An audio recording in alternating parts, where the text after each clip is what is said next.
All right, let's see here. So now I can go look over here and go to YouTube. Does Play This have a Twitter? No. Okay. I mean, it might, but I don't know how to use Twitter. Perfect. If it does, it's not us. If it does, it's not. You stole my color, someone- New Kingdom. We've been hacked. Oh yeah, sorry, man. Okay, here we are. I just know that Brandon used this color to win, so Here that's we my are. strategy. Here There we you are. go. Okay. Boom. No. I need a promotion, might, Levi. but I don't know. Chat. Oh, sure. Okay, in the chat, I am It's not. posting. You stole my color, someone- New Kingdom. There, You that haven't- should be our YouTube Oh, yeah, there. sorry, man. You haven't Okay, here started we the are. stream yet, have you? I just started it. Were you Oh, about hey, to? everyone. Were you about to say something controversial? There you go. Yeah, that's why. No. Yeah. He has some opinions on. I'll just keep Yeah. that hot take to myself. Okay, so I think I've got it set up. I think I can see the chat. Is that true? Maybe. You got one of those newfangled webcams, don't you, Jack? Oh no, I'm just blurring my background because I moved into my dad's office because I'm staying with my parents Sure. while How we're do you- building our house. And How do you blur your background? it's just a 3 dots thing. So like if you hover over your picture on Zoom, Oh, you can click the 3 dots and click blur Okay. background. oh I Alright. thought it was a special kind of thing. There we No. go. I don't want to blur mine because I want everybody to see the beautiful art that I did by myself. Yeah, I'm hiding. There's a very specific picture of me when I'm 8 years old at a carnival right over here, and just trying to hide that. Top off or top or bottom off? Which one? You'll never know. Free You'll never know. All right. Both. It's just stark naked. All right, scallywags. Okay. Welcome, everybody. Levi Mote has once again braved my technological difficulties to join us on Playtest This Yes. with co-host Jack Dunbar and frequent contributor Trevor Olson. And at this point, it only takes, I think, about 3 times to be a frequent contributor. Yeah, right. Because I think this is our 6th one. I'm pretty low on the totem pole. I mean, to be fair, I think that's half of all of them that we've done. To be fair, Oh, so is let's. that, is that a no thing? Oh, crap! Sorry. What's that? It's saying totem pole, pretty low on the totem Yeah. pole. Oh, yeah. That's Oh. not an acceptable thing. I'm sorry. I wasn't going to call you out on the street. Oh, I'm Yeah. still I learning. should. I'm It's not a sorry. thing. No insensitivities meant. It's all right. I mean, yeah, the important thing is you will recognize it, apologize, move on. So yeah. So let's give everybody a brief rundown of who we are. Let's start top down for my screen, which is Trevor, me, Jack, and then Levi. Yeah. It's you first, Trevor. Me first? Yeah. Yeah. Oh, okay. I'm Trevor. I'm from the west coast of Canada. Aspiring game designer and pretty much Evan's peon. I mean, it's not official. It's not official, but I don't pay you, so technically, I think you are a PM. I'm Evan. I've got 1 game published. I've got a couple more on contract, and I'm working on a bunch more. And I've been doing this for a good long while. I think 7 years now. Still, I'm still a kid in some people's eyes, but longer than some other folks. And I'm excited to have Levi back and show some cool stuff. Jack? Hey, I'm Jack, rookie designer, developer, New Kingdom Gaming. Excited to have Levi on here and co-host with Evan. So, Levi, thanks for gracing us with your presence once again. Now our guest of honor. Tell us a little bit about yourself. Wait, is that Sarah? That's not Sarah, is it? that is Sarah. Oh, hi, Sarah. How are you? Hi, Sarah. I'm good. How are you? Oh, I'm so good. Oh, it's lovely to see your Nice. face. Sorry, Oh my the gosh. gluten-free brownies were behind me. I just Oh, ate yeah. gluten-free brownies. Oh yeah. So we know you have gluten-free brownies, but tell us Yes. about your We had a- game design. We had a background. birthday party here this weekend, and someone brought gluten-free brownies because several of the attendees, including Sarah, are gluten-free. Yeah, So Nice. me too. It's by amazing. necessity. Bye. It's amazing when they're done well. Yeah, right. When they actually taste good. Yeah, Yeah. these are really good too. She was last night. She's like, "Don't make me eat that whole pan by myself." And I was like, "Those are the gluten-free ones. Those are for you. They're really good." Nice. So yeah, so I'm Sarah's my better half. I'm Levi Mote. I have been a publisher, developer, and a designer in the board game community for over a decade. Yeah. I've got 3 published games under my name: Ruse, Horizons, and the upcoming Dice Kingdoms of Valeria, which should be out by the end of this year. By the way, everything's going. Yeah, we were worried it was going to be early next year, but it looks like it might be out by Christmas. Don't hold me to that, but that was the word I got recently. Is everything's moving along? So Right. That's great. So yeah, so hopefully that's the case. And you still have a late pledge open for Dice Kingdoms. Yeah. Mm-hmm. Yeah, all 3 of those games. So that was it was 3 smaller games: Dice Kingdoms, Thrones of Valeria, and Siege of Valeria, that were designed respectively by Matt Jacobs and Glenn. Didn't Rockhart Flaherty? Flaherty, there you go. Yeah. Didn't he do one? Yes. He did the Siege of Valeria one. Yeah, he does board games and bourbon. He's very Yeah. good at that. So, and then Matt Jacobs has had a couple other games published, and he's a great developer, good guy to work with, friend of mine. So I've known Matt for like a decade. I'm sure you know Matt. If you saw him, you definitely recognize probably. him. I know it's good. Tall dude, big bushy beard. I know.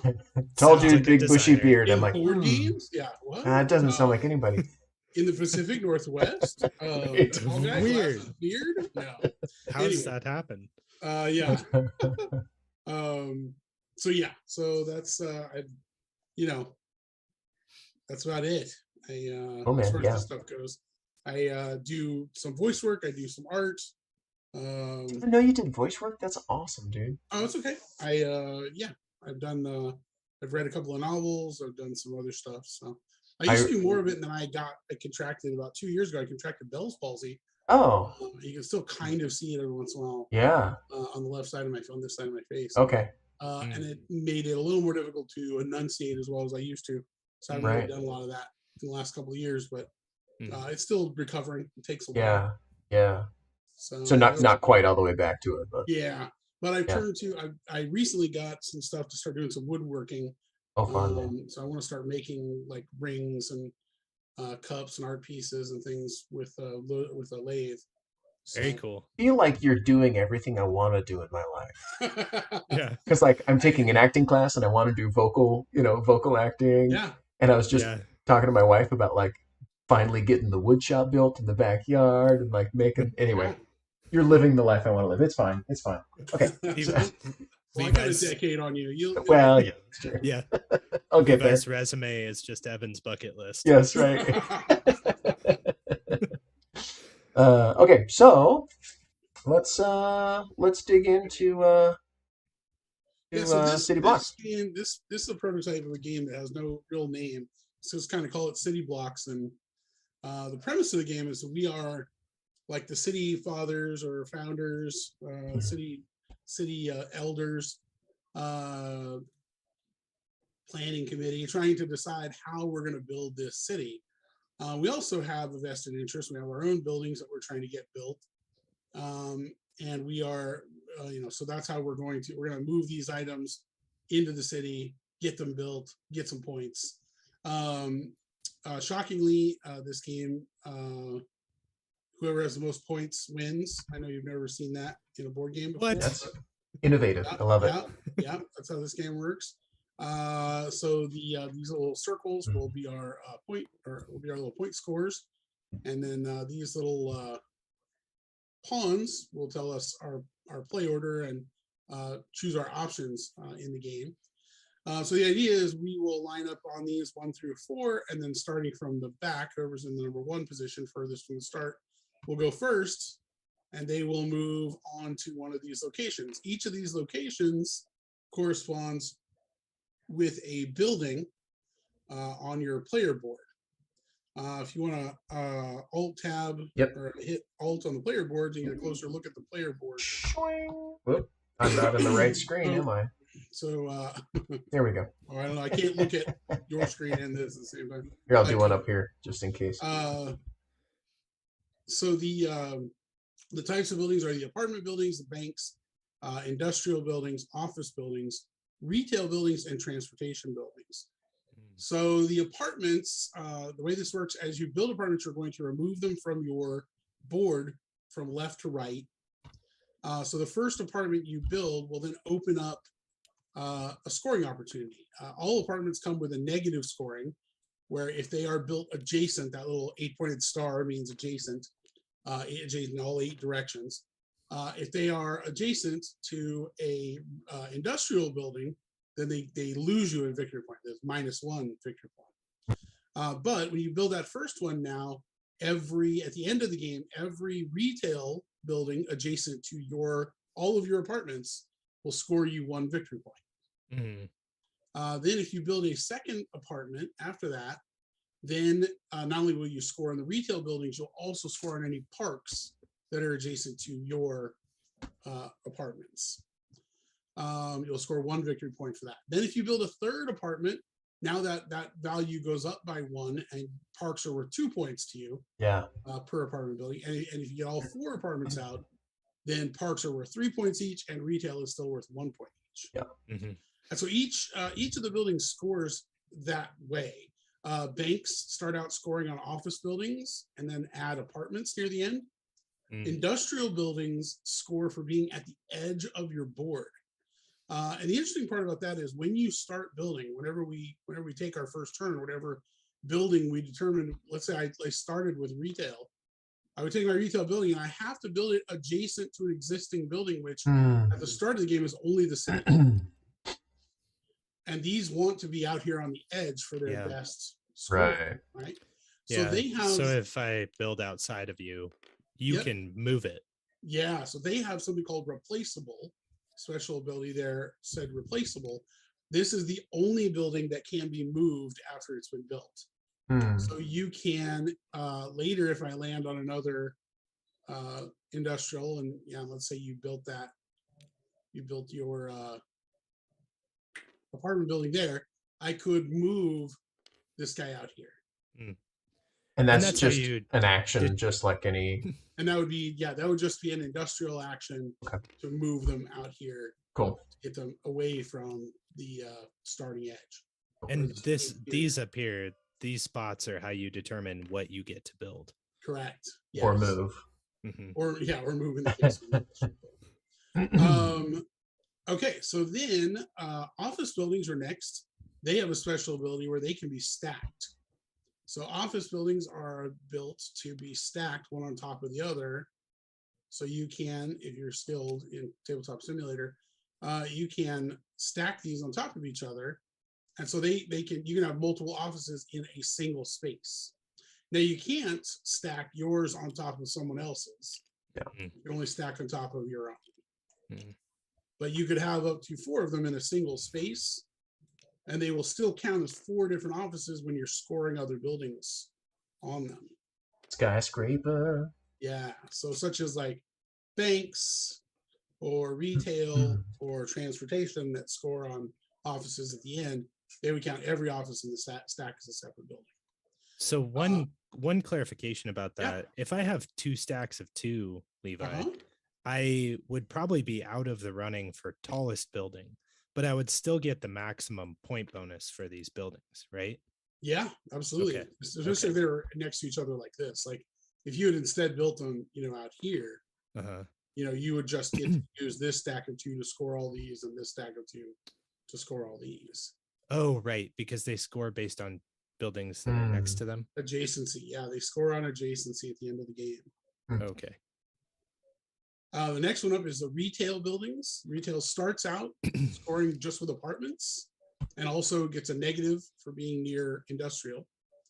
And then adds, you also score victory points for being near banks, and being near offices. So it's got all three, three different buildings that it scores on, and only one that it scores negatively from. Mm. And then your last one is transportation. Transportation starts out scoring adjacent industrial and retail, and then adds apartments, offices, and banks. The thing about transportation is you don't want too much transportation right next to each other. You don't want two bus stops right next to each other. You want a bus stop here, maybe a light rail over here. So if you have two transportations, if any players have two transportations next to each other, those are both worth 0 victory points. Okay. Don't do that. So you want to try, I mean, you could do it intentionally to sabotage someone else. Don't do it. If you're that kind of player. Or, You're it that can kind of happen person. just kind of through the course of playing. And these here are the park tiles you mentioned before. Yeah, these are the park tiles, and the way that you get those is by stopping on the park space. You'll also notice that in a 4-player game, the 4 here is shaded. And so some of these spaces around the board are also shaded, means they're only available in the 4-player game like we're going to play tonight. Okay. So Gotcha. there's two spaces available on this first bank, 2 spaces available on this first park. So there's 2 parks available to be placed if people stop there. One of them earns you 2 victory points for taking it. The other one earns you a card. Now we'll talk about these city founders cards. The way that these work, there's always a market of 3 of these. And when you land on that space, or when you cross this line that has the little black card attached to the line, you get to draw one of these 3 and replace it. These can be played anytime during your turn as if you landed on that space. Oh, okay. Okay. As a replacement. In addition. In addition, okay. Yeah, so let's say I had this and I landed my turn on industrial, right? I could place or move an industrial building. And also build a and then apartment. I could discard this apartment and also build an apartment here. Okay, that's pretty cool. And there would always be a market of 3 of those available. Oh, okay. So you get to select. Nice. Yeah, you get to pick one of those 3 when you cross the line or when you land on that space, either way. And looks like there are 2 other types of cards. Yeah, so the political campaigns, these are instant. These are kind of the whim of the city. These are like some things that politicians are like, hey, we want you to build an office building next to a retail building. And the first person that accomplishes that scores 3 victory points immediately. The little lightning bolt means instantly score 3 victory points. You don't draw that just sits there. It just sits there. Yeah, as a community goal. Yeah, it's community goal. And then once somebody accomplishes it, then the next one flips out. Cool. And as soon as somebody accomplishes this one, building an apartment next to a bank, then the next one flips out. Easy credit initiative. Yes. I like how they're all initiatives. Yeah. Of course. I forgot that I had named all of them, honestly. Conservation, build a park adjacent to anything. Oh, okay. Interesting. Oh, and that one earns you a victory point per block next to it. Oh, interesting. Okay. Corporate initiative. Cool. Oh, this one they want you to build in the southeast corner of the map. So east and or south of City Hall. And sorry, how do you get those ones? So there will always be one face up. Okay. And they're a community goal. Oh, okay. Anybody can accomplish. So we'll start with that one. Holy smokes. Holy smokes. Shuffle these out. So this one in particular, this is pretty easy. You build anything in the southeast, you'll get a victory point. My kind of card. Yeah. These are here. These city ordinance cards, these are used generally not on your first play, so we probably won't use them tonight. But these city ordinance cards are in the game to add replayability. So once you played the game a few times, you kind of know how it works and how it runs. You might want to spice things up. So one of the things we come up with is city ordinance. I say we because I work with a group of playtesters pretty regularly. So one of the things, including Matt Jacobs, I talked about earlier, and David McKenzie from Daily Magic Games. Yeah, I know. And so city ordinance cards, these you would choose 2 of these if you were going to use them, and these would be rules that only apply to this game that we're playing tonight. So this might say this one is transportation density. When you score transportation buildings, ignore the adjacency penalty. Oh. So in this particular game, you could place them next to each other. Oh. And then penthouses here, you can build an apartment on the top of a stack of offices. Well, that's fancy. And that would count as a part of the tallest office, also for scoring the tallest office. So, Cool. And those are, like I said, those break the rules of the game. Yeah. So those are ones you generally use those when you want to shake things up and increase replayability. How are those acquired? These would be revealed at the beginning of the game, and they Okay. are rules for the entire game. Oh, I see. Okay. So yeah, so these just stay out. They would, Okay. these would just be How rules. many are there in a There are 4-player 6 of game? them, Oh, wow. and so you would use 2 of them in a game, or 1. You could decide just to use 1. Like I said, it's just in there to give you some flexibility and replayability. Okay. So I haven't found that the game really suffers without them, Yeah. but Okay. it was one of the requests that I got from some alpha testers that there be some, more replayability. It's a thing people like in games. That is a buzzword. some Yeah. asymmetry. Yeah. Asymmetry, replayability, synergy. Downtime.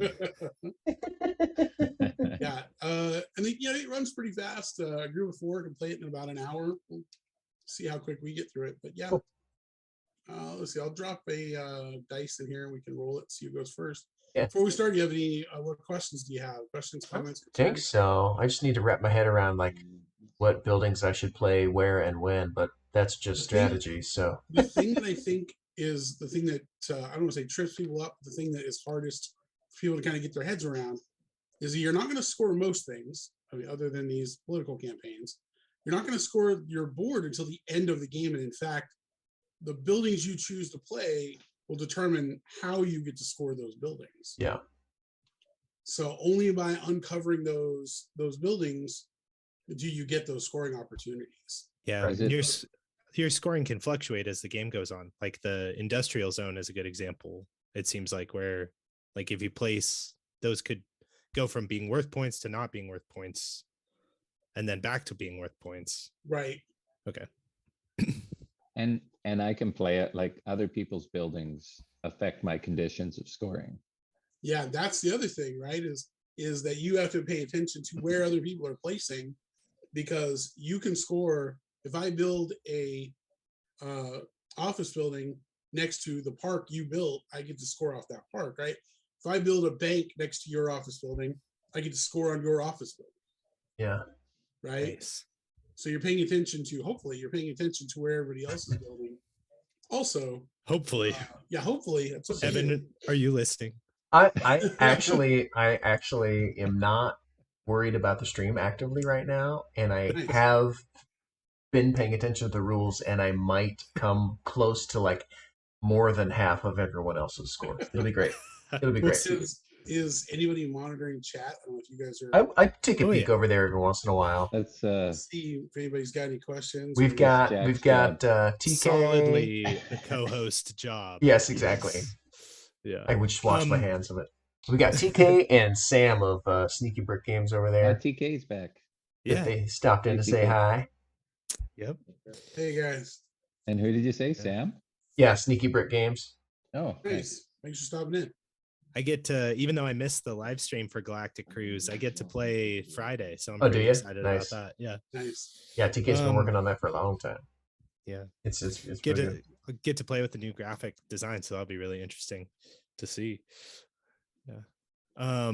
good one. Yeah, let's get started. All right, Cool, roll some let's do dice. it. Let's see who's gonna go first.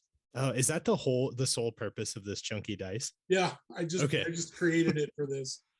Very If cool. we were here live, I'd pick up everybody's pawns and just shake them around till one fell out. Whoever Mm. most recently planned a city takes Yeah. the first. Most recent landlord. Ugh, that might be. Right. Oh, Oh, I got a 6. You guys are in trouble. All right. 6. Oh, there's nothing but sixes in this. it's a Yeah. walk off. Nope, not for you, sir. Nothing but 6s. Nope. Trace. All right, Okay. it's a walk off. Alright. No. Wow. Ooh. Oh, Nice. Ooh. Okay. Well, So Mr. Mote. I will go first. Show us how it's done. And then if y'all could place your pawns, second, third, fourth. Where am I? I am Yes, yes, purple. I have a pawn somewhere, probably. We'll be moving clockwise, My right, pawn Levi? over here Yeah, somewhere. yeah, we'll go around. We'll go around the You- table. Actually, no, sorry, we don't go around the table clockwise. We go based on whoever's furthest in last. Yeah. Oh, So whoever's furthest. Oh, am down I this red one here? I'm the red one. Oh,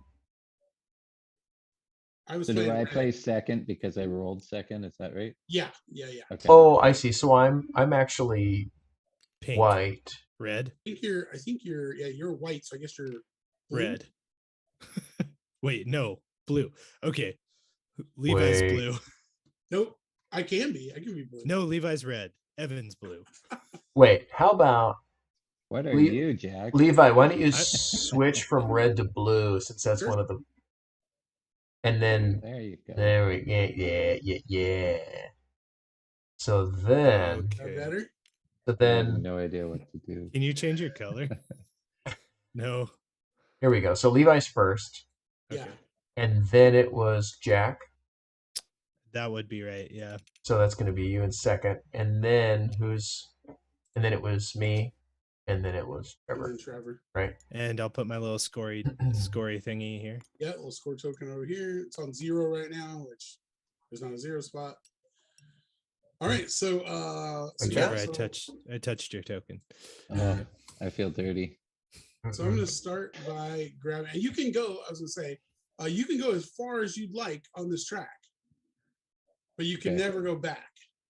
So I could go here if I wanted to. But I Interesting. never get to go back to the left. And what happens when you try to wrap around? Does that not a thing? Nothing.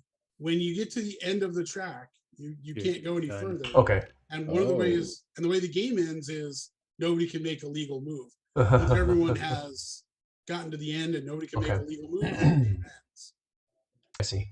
So you don't want to jump ahead too far, but you also, you want to get the buildings you want to get, and they're not Yeah. always. If you look at the board real quick, the industrial buildings are available early in the first half of the game, but not in the second half. Yeah. So if you don't get an industrial building early, you may not get one at all. And this is how you get a city founder card is. Okay. Yes, These either guys. there or over here. Okay. I don't know how to make the little bouncy arrows you guys are making. That's Oh, tab. Tab. oh, Tab. And the replaceable so one, two, you can there, replace it. or there. Like if you were to land on here and then land on here, you could Do they just place go it away? and then place it again. Ooh, it's my turn, huh? Sorry. I Wait, was... wait. What was your question, Jack? So like if I was to land on here and take a factory and put it Yeah. here, and then Yeah. somebody went beside me, next time I landed on a factory, wherever it was, I could take that factory and I could move it. Yes, because the Pretty good. factory has that replaceable power. Yeah, Okay, gotcha. yeah. Not that anybody should do that. So Not that I would so I ever placed plan my- on that. So I placed my apartment building in the southwest or southeast corner. You get that point. So I immediately score a victory point and then reveal the next thing the city's looking for. Cool. And we know that because You The know, south- that Because it's right here. it's right where it was right here. I was zoomed in. Sorry. Oh, okay. It was right That's the political This one. campaign. here. Yeah. So now they got a supply chain initiative. They want retail, or they want office building next to an industrial building. Okay, so Mhm, as soon as you actually fulfill one of these, a new one comes out. And these could be any color. They don't have to be your buildings. Yeah. It just has to happen on your turn. It just has to happen on your turn. Correct. It's my turn, right? It It is is. Yellow's turn. Yes. Okay, I was saying goodnight to Sam on the chat, so kind of. Oh, good Sam night, out of here. Sam. Yeah, Sam's spending Sleep time with well, his wife. Sam. Wise decision. Okay, Yes, I'm gonna yes, that's put, reasonable. I'm gonna put an office building right over here. Right there. Right there, huh? Interesting. So now it's my turn, and I have Yes. to do the best thing, which is Yeah. obviously gonna be. I don't know if I want to give that to you, So Trevor. you can't be on a space that somebody else has already. I know. I'm just One trying to palm per space. decide. And there's 2 spaces here on this bank. Is that There true? is only in a 4-player game. Yeah, there are. In a 4-player game. And we are on a 4-player. Okay. And we are. Okay. So I think I'm gonna do the bank. I lied. Liar. La! Yeah, I'm- no, this is. I think you're right because I think Yeah. being able to build. It has to industrial right be. now, it has to be adjacent to an existing building, Yeah. and it scores if it's on the outer edge. Yeah. So you're in the money. That's a good. I'm move. in the money. You also remember it's a penalty against other players' apartments, well, yours too, but any apartments or retail Ooh, I get 3 adjacent points. to that is negative. Yeah, and since you built it adjacent to an office, you get 3 points right now. Doot. No big deal. Let me flip a new one now to retail Okay. commercial initiative. Ooh, interesting. Okay. Okay, so just to be clear, when I stole your move. Yes. this means industry next to an apartment building, you score 3 points. But what were you saying about Next to an negative? office, but yeah, Next to an office. Okay. But that's gone now. I did it. But yeah, but what was he saying about negative points? because industrial, if you look at apartments and retail, they score negative points for being next to industrial at the end of the game. Oh, okay. Oh, that's an end game scoring Yeah. condition. Okay. Yeah, so this everything is on end your game. everything on your board is end game scoring. Okay. The only mid game scoring that happens is on these political Yeah. campaign cards, or if you land on one of these 2 victory point spaces in the corners. Okay. Mhm. So now if you can get 2 retail next to each other, that's going to be worth 3 victory points. Mhm. The other thing this did for you too, Evan, going here is now you're going to go first again after Jack goes. I've got the rest Well, of the game planned Trev- out. I've already Trevor's won. up next. I've already Oh, yeah. won. I don't know if you Yeah. guys want to keep going, but Sorry, it's already. after Trevor goes. I'm going to flip the table right now. Already got the city mapped out. Yeah. Time to unfold. So I'm going to go to a bank. Mhm. A Um, bank. I don't know what I'm going to do at the bank. So You would banks- build a bank. banks I know I score was if they're gonna next build to a bank, I'm offices just or wondering- apartments. where I want to put it. So if I have it next to one apartment building, I'm gonna get 1 victory point. If I have it next to 2, I'm gonna gain an additional victory point. And if I have it next to an apartment, I'm gonna gain another victory point. So right now, when you uncover this first bank, the only thing it scores on is office buildings. Right. You'll have If to I put go it here Yes. and I score off of that, if somebody else puts another apartment in one of those 8 spot or one of those spots, as it stands now, if this didn't move and this didn't move, I would score off of all 3. No. No. Only there if was you build another- more banks. If there was another there, no? Right now, you would only score off office buildings because that's all the scoring you've uncovered. Okay, hold on. If you look at your board, Trevor, So that's the number of banks. I need to put out all of my banks that have, To score apartments. Maximum okay, scoring. so the yeah. first one scores off apartments. The second one I put out scores off offices. apartments. Yep. You're Just then confusing offices. offices and apartments. Offices are cylinders, apartments are angled at the top. Oh, sorry. That's okay. Okay, so office, yes. So the first one, the first bank I put out will score off an office. And the Yes. second one I put out will score off an office. And the third one I put out will score off apartment. It's Kind just, of. it's affecting the second one you scoring put of out- all The your second one you banks. put out will improve offices to be worth 2 victory points each office next to all of your banks. So let's say this was the end of the game, right? Okay. So because you have 2 banks out at the end of the game, you get to score 2 points for each office adjacent to each bank. So this would be 2 points for this bank. Okay. This would be 2 points for this bank, for 4 total points. Okay. But if this was the end of the game and you had not played your 3rd bank, then you didn't unlock this apartment scoring. So you would not score for this apartment. Okay. So it's the number of Even though it's banks that adjacent I to get the put bank. out. Okay. I had the scoring the other way. Okay. Is I that got it. more clear? I think I got it. I'll ask again in about 10 minutes. Perfect. It is not. Let me say, this is one of the unique things about this game, is the way this scoring works. I've not seen a game that scores this way, where your scores are determined on what you played. And you most likely will not be able to empty your card in the course of the game. So everybody will score differently. Everyone will score a little differently based on Trevor, did you finish? Yeah, that's it. I think that's it. Can I finish? All right, there we go. A bank. Can I Wow. finish? Wow. All right, Levi. Ross Perot? No one else. Oh yeah, I got you. Yeah, no, we heard you. Just If you're gonna do Ross, It's just not good enough. We're just You have to moving do the on. Dana Carvey. All right, version. he's better than me. That's true. By a lot. That's fine. You gotta make that about 10 times more. Can I animated. finish? 1,000 points a light. Sorry, I switched to Bush there. Yeah.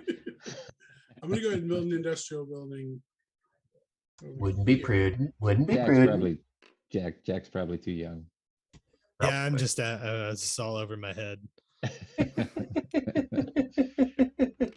That's for the best. You can actually focus on the game. It's fine. Yeah, it's fine. okay. I'm zoned in here. Okay, well, I'm just gonna build a. Guess I should pay attention. I'm gonna build a mall. Retail, yeah, yep, mall retail building. Yeah, I'm gonna build it right here. What is All right. that? What What is this one? That's transportation. That's transportation. It's a little like train. Oh, that one. Okay. Go at the bottom. Back to Trevor. So Trevor, if you decide not to build the transportation, Yeah. you could either take the spot that gives you one of these city founder cards, It is fancy. or you could get the 2 extra victory points, or you could go on around the corner and get one of these black cards and a building of your choice on this leg, or wherever you want to go. Oh, what's it? Um, Wait, sorry. What's the difference between this black card and this black card? Nothing. Just 2 different ways to get it. This Okay, one you can okay. only get if you this one you And can only there. get for landing on that spot. Okay. This one we're all going to get when we cross this. When line. you cross it, got it. That's also the only way to build parks. And I is also the have to corners. say, yeah, landing on the corner is the only way to build parks. I also have to say, I'm not a graphic designer, so I apologize to the graphic This designer. is much better than every prototype I've ever made. That's So true. yeah, much better. Like many hundreds of times better. Okay, so to What you build thinking, a Trevor? to build a park, Yeah, how do you do? you land on you take one of these 2 spaces, Yeah, which will get you a park as well as a card or 2 victory points. and where does I'm not And seeing you can the place the park just like every other building. So the park would go adjacent to some other building, including the city hall. okay, and so everybody when they land on this space, everybody's going to stop on this space Nope. No. or pass it. Only a maximum of 2 of us could land there. Oh, one's going to go there, one's going to go there. Yeah, and then Okay. when we pass it, instead of getting a park, you get one of these black city founder cards. Okay. And so this will just give me at any point I can Build it. build it. Without So what landing is on the the space. the capitalist essentially gives me a retail building? Uh-huh. Yeah. Okay. So you wouldn't have to land on the retail space to play a retail building. Okay. And it also gives you like an extra build on your turn. Right.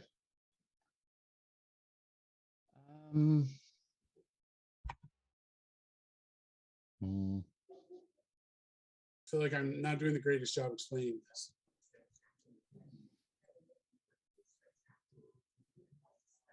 So for industrial, if you put out all three, we do have three, right? Industrial buildings. Yep. If you put out all three industrial buildings and manage to score all of them at the edge, you would actually get 2 for each building. Is that how that's gonna 4. end up scoring? It's 1 and then +1 and then +2. So each one would Yeah. be worth 4. Cumulativo. It's Yeah. communi- And you see the You plus? add them. Yeah, when you see Okay. the plus, it means you're going to add it to a previous Hmm. scoring. Gotcha. Okay. Well, you guys are fighting over industrial. I wonder if I should get involved in that. I'm just Would- trying to see where the parks come in. So Levi, would each one would be worth 4? Because it would Correct. be 1 VP plus 2. Where's the fourth So one it's come you from? start with 1. The first one is Oh. worth 1. The Oh, second one is okay. worth +1. And the last one's worth +2. Oh, it's +2 on top of that +1. Okay, Yes. Cumulative. that So makes sense. cumulative. Yeah, cumulative. Yeah, +2. cumulative scoring. Okay. And what was the tallest piece again? So the offices, if you stack them on top of each other, you get to score. If you get the tallest building, if you have the tallest set of offices, it's worth 3 victory points at the end of the game. Okay. And are they only yours? I'm assuming. Well, you would look across the city, and if you have the tallest stack of offices of any player, you would get that 3 victory points. Yeah, I'm just wondering if I can stack on somebody else. You cannot. Yeah, you can only stack on your own. Sorry. Okay.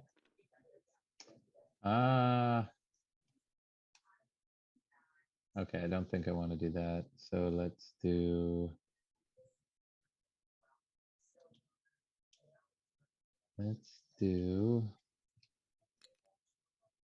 that. I'll take this. Well, that's not a Where are spot. you go? Yeah, this isn't a spot. Where are you going? Oh, This guy's a spot where you get to take one of those, or just when you pass this, wherever you go past this, you're going to draw a card. You're going to take one of those. If you place your guy in one of these 2 spots, Trevor, that's where you build a park. But this is not a spot. This is just a line. So if Oh, you pass this gotcha. line, you draw a black card. okay. Well, you choose one from the Take list. one. Yeah. You take a So black card. I would now take one and build a park. Is that right? Mhm. Yeah. Yeah. if you And land I will here, get another one when I pass that line. correct. Yes. Okay. Yowza. So you can take one of these 2 parks in this corner. Do I repopulate right away? Yeah. Take one Uh, of those 2 parks and place it adjacent to any building already in play. and parks are going to affect Your apartments. apartments. Yeah, they have the biggest effect on apartments. So you can place it next to where you're going somewhere you want to build apartments. That would be good for you. And that is that. Last time you guys asked about the black line and the blue line. This is a road. This is rivers. Currently, they don't have anything to do with the game. Yeah. But they're in there for There you other go. expansion things. Cool.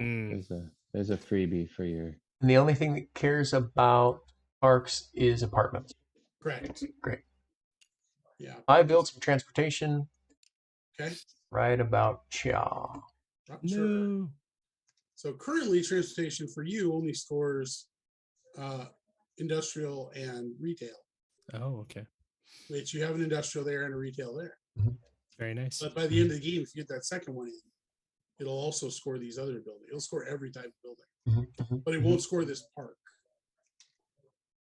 Stupid park. Stupid park. You built your transportation next to it. What's a park Park. called? Yeah. I'll take the 2 victory points Build a park. and build a park. I will place that park over here next to my apartment. So, Levi, here's something I'm curious about. If I Yeah. build this, I take this card. Can I immediately play it? Yeah. Bam, Just bam. build. Okay, Bam, cool. bam. I'm just gonna build a super office. I think it's pronounced Supaphus. Super office. Supaphus. Where do I put this played card? There's a discard just to the edge of the city founders. Oh, there it is. Okay. Yeah, so there's a sticky for it in there. Okay. All right. Well, I think it is time for me to do probably the best thing. Oh, Yeah, do the best thing. Should I do the best thing? I should probably do the best thing. It seems best to me. You never know. I'm going to jump all the way down here. Okay. Ooh. Build a bank. I think I'm going to... No, I'm not going to build a bank. Chance at the high score I yet. want to build a bank. I want to build a bank. No. Am I back? You're back. You're gone. No, you're gone. You're gone. Okay. It's okay though. You're a goner. We're still here. It's okay. Trevor's gone. It's fine. It's I'm okay, gonna Trevor. build a bank, It's fine. You'll come back. and then the coolest thing Oh. that I could possibly do. Let's see. Industrial. Levi's number 1. Okay. The coolest thing I could possibly do after that is take a Promote me. industrial card, and then Trevor, you're on deck when you get logged back in. build. Okay. I'm in. I just need promoting again. Okay. I'm very high maintenance. Build industrial, Why do you guys right? need promoting? Now, can I put industrial next to industrial? You That's can. okay. There's no big deal with that. You can do anything you want. Do whatever you want, But man. in that case, there's no penalty for scoring it now. Okay. Where did you Industrial go? districts are good, right? Okay. What did you do, Evan? I took I passed go and collected $200. Yeah. I grabbed an industrial card, and I also I placed an industrial Made a building bank. and a bank. But I skipped Oh, up okay. these sweet spots here. You didn't want to take a ride on the rating? I prefer the B&O. I bet you do. Right. Okay. Trevor, you're Okay, I'm gonna take me. Ooh. Okay, apartments score next to parks, right? Retail and parks. Yeah. Yeah. Okay. Retail. So initially and parks. retail is first. this one. Correct. All right. So I'm gonna put me apartment right there, one. and I'm gonna play my card, and I'm Retail. gonna put it right. Oh wait, that's not what I wanted to do. I wanted to put it over here. Sorry. Okay. And I'm gonna put that there, which gets me Smart. this, right? Yep. So Yes. just leave it Okay. there. Let's go ahead and score yourself 3 victory points. I'm on the board. He's on the board, people. Oh look, we're all And piled up. It's a Because friendly. you cross the line, you get another founder card. Oh right. Son of a gun. Cool. Too many Son of decisions. the gun. It's an easy decision. Is it? If I I knew, think.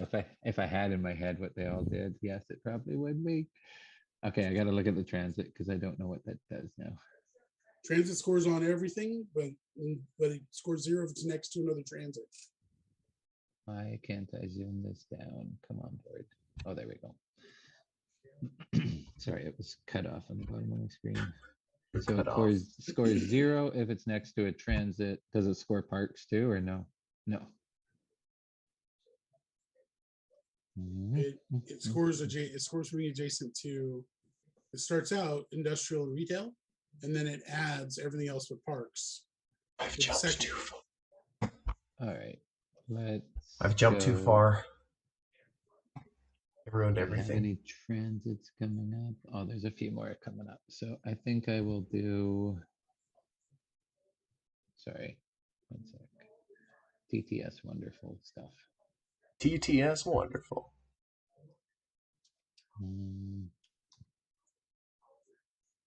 Trevor, don't forget about this. Oh, right. That's still available right now, isn't it? Yes. So Yes, if I you have put an opportunity for about the coolest turn ever. Right, because I could take, what is that? Is that a bank? A bank that's a and an bank apartment. Okay, so I would want to take the apartment and play the apartment Mhm. and play the apartment. Where would I want to play the apartment? It's Where a do I have a convenient bank? banking initiative. I have a bank here, here, and here. And I want to be near a park, I think, with this. I can't read my board now, of course, because I'm Yeah, holding this. you do. Want to be near a park, and I don't know if being near banks helps me, but I got to be near a bank to take this anyway. I don't know if that was optimized, but I'm taking 3 points. Yeah, good job. Seems good. Jack's groaning in the background. It pains Oh, me. no. Pains me. That was a big turn. Terrible. But great for you. It's Oh, good hey, for you. hey, Jack. Only points I'm getting. Let's hold off on the playtest real fast. I just want to point out that you're not on the board yet. What? Jack, you're not on the board yet. Yeah. Oh yeah. That's by design. Okay. We should Okay. take a I'm minute testing- to recognize Let me. that. Okay, game on. This Game is on. what a good tester does. I'm playing the persona of the Let me go late back here. bloomer. Okay. Let me go back here real quick and just kind of just to clarify something. So when this card came up, this was already true. This bank and this apartment were already next to each other. Right? So somebody could have noticed it and taken the card Nope. on their turn. So this wouldn't score because it has to be You have to create exactly it. what you have to create it after it comes up. Okay, cool.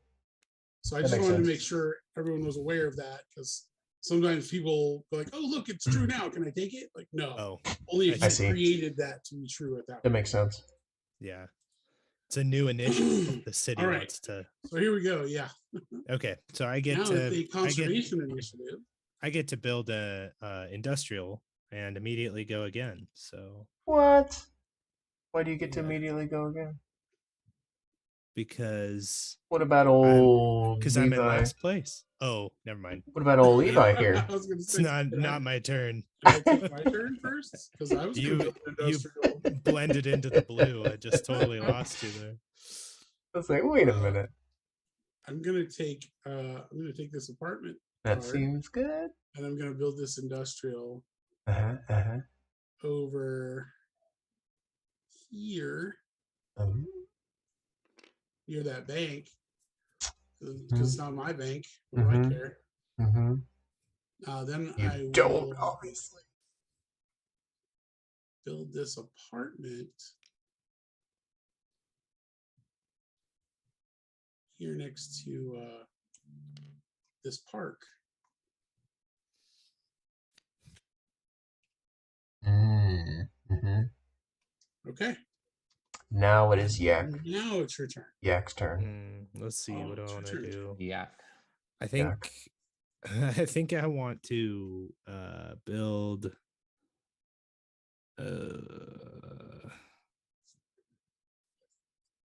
Ooh, see. Can you wait, get what's just a work little here? closer? Just get a little closer. If Get you right- build a right. park anywhere, you're going to get a point. That's correct. You will get a point for each adjacent thing next to For that park. each adjacent thing. Woohoo. Next to a park? Next to the Woohoo. park you place. Woohoo.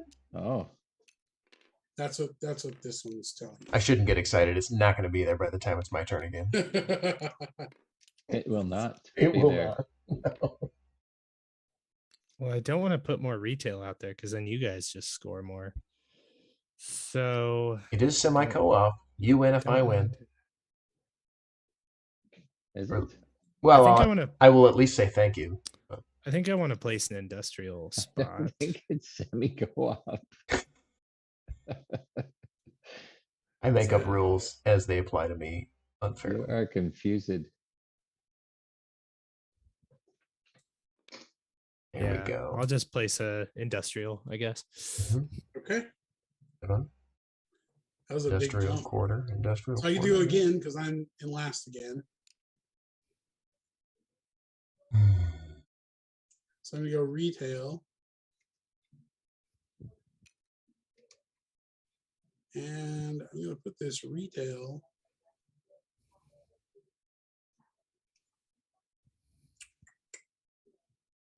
I'm gonna put this retail next to transportation. Yep. I really want it. You know what, actually, man, I hate to use a park space, but I'm gonna put it there. Now that doesn't trigger the initiative. You have to place the park to trigger the initiative. Correct. Okay. Correct. Okay. Yeah, in this one in particular, the park is the one that keys it off. Okay. Yeah. That's my turn. Trevor. Trevor's out.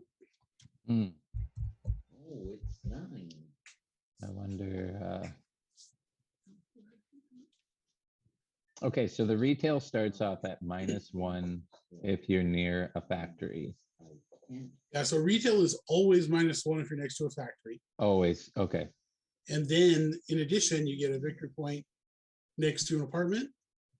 Then if you open up your second one, you get a victory point for every bank. And the third one, you get a victory point for every office building. Okay. Is corporatist a word? Sure. The actually is. If corporatist. industrialist is a word, why It can't is. corporatist be a word? Or landlordist. Landlord, capitalist is a word for sure. You're just missing one ist there. Landlordist, Yeah. Or I guess transitist. transitist. It's fine. Yeah, transitist. The transistor. It could be corporate overlord. Exactly. Can you go Yeah. from here to here? Should just be clip art of John Hamm. You could. Yes. Oh, sneaky bee. Hmm. It is a space and it is open. Yeah. Sneaky bee. All right. I can't do it. Can I? I have don't no know. idea. Sure, whatever. There you go. Let's just do it. Did it. All the way. He's doing it. The transit manager does what again? Is gonna go 1 victory point, 0 victory points if next to a transportation, but 1 victory point for a factory or a retail. Okay. Mm-hmm. Mm-hmm. Mm-hmm.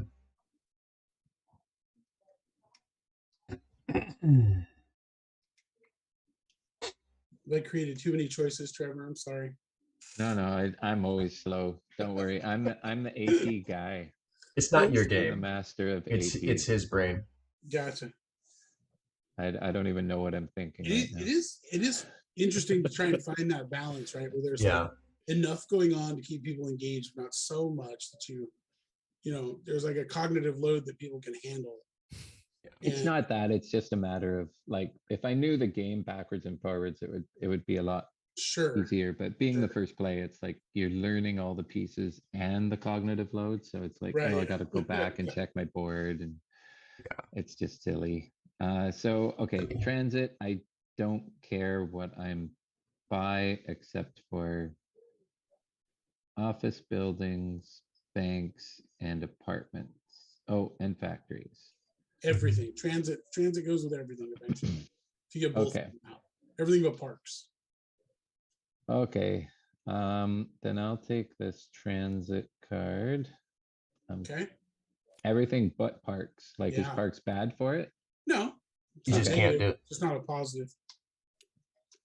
And now wherever you put that park, you're going to get a point for every block adjacent to it.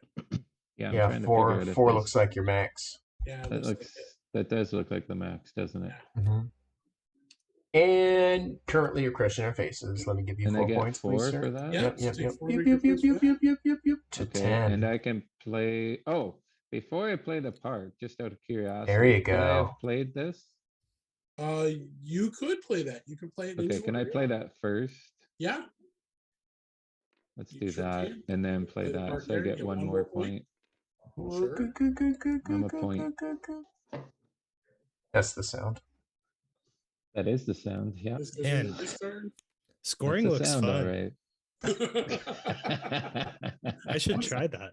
What's that like, guys? It looks like you haven't Alright. found your way onto the board yet. Look at you, you got Here, your Jack. I think triple stacker you here. guys, I think I get it now. I'm gonna grab this retail. You got your big phallic symbol to the Place sun it over there? here. Yeah, you did. I think you're going to Really score a go lot of points at again? the end there. Oh, I'm gonna we'll place see. this transport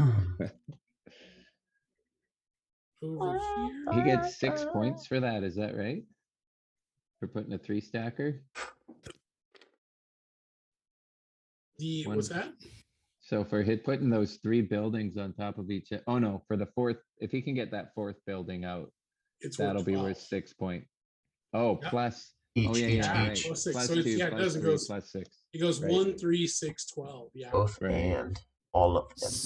So All now, of them. Oh, it's my turn. You're up. Yeah. Yeah. And then you'd Grab it. almost be tied with me.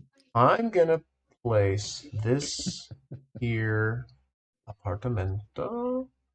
And the things that care about apartments are retail and Eventually parks. eventually banks.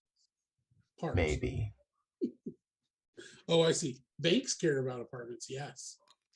I'm going to put an apartment right here, which does give some benefit to blue. The retail. I'm in second to last. But then I'm also going to And it build. also gives you 2 points for those 2 retail next to your. Exactly. I'm also going to take this imperialism and build this right here and get Nice. another 3 points. Nice. Doot, doot, doot. Pretty cool. Pretty cool. Oh, here you go. That's pretty cool. Anywhere in the Northwest. And that's pretty cool. That was pretty cool. All right, so this Back is to me blue. then. Back to blue. I'm going to dip around this corner to an office building. Grab and play this corporatist to drop 2 of these. I will say I like this game a lot Nice. more after I was able to pay attention to how it played. That helps. That usually Yeah, helps. yeah. Oh, is this the same one you guys did last time? We did it like it was a few weeks ago, Right. and I was like, everything was breaking on my computer. The little CPU was like, no. Yeah, I But- tried to watch, Yeah. and I don't think my watch experience even was like, No, this isn't working. Well, that's what I was trying to fix, and it wasn't happening. Does I that couldn't count believe as? it actually. Does that count as this? Does that count for this? It is in the north. Yeah. Oh my gosh. Score 1 VP when you place a block. So just 1 VP. So yeah, so you get a point. I'm up to 4. I don't want to brag. I'm up It's to pretty fancy. Pretty fancy. pretty good. It's pretty good when you can get it. Okay, Alright. and that was my turn. Now it is yellow. That Mm, All right, Mhm, yeah, mhm, mhm. I will Don't mess it up. take the easy points. hey, there it is. Yes. On I the didn't want to board. ask this because I didn't want to entice him to take that, but could I have taken that? Yes, if it was still It open. is. Yeah. Yeah, It is yeah. literally in front of me, right? Yep, yep, If it was yep. still open, you could have taken Okay, wasn't sure if it was like even and we had to start from there. So cool, Cool. cool. Pretty cool. What about right there? it. Okay. Yeah, 2 points. Okay, Mhm, that's me. mhm. Trevor. Oh, I was just gonna make a note. No notes for you. No No notes. Okay, so we've got 3 for. An office next to a retail. I don't like any of that. No, no, sir, I don't like it. Let me make it. Does transportation? Like it. Oh, Trevor says transportation no. does not score if next to transportation. Frankie says relax. Trevor says no.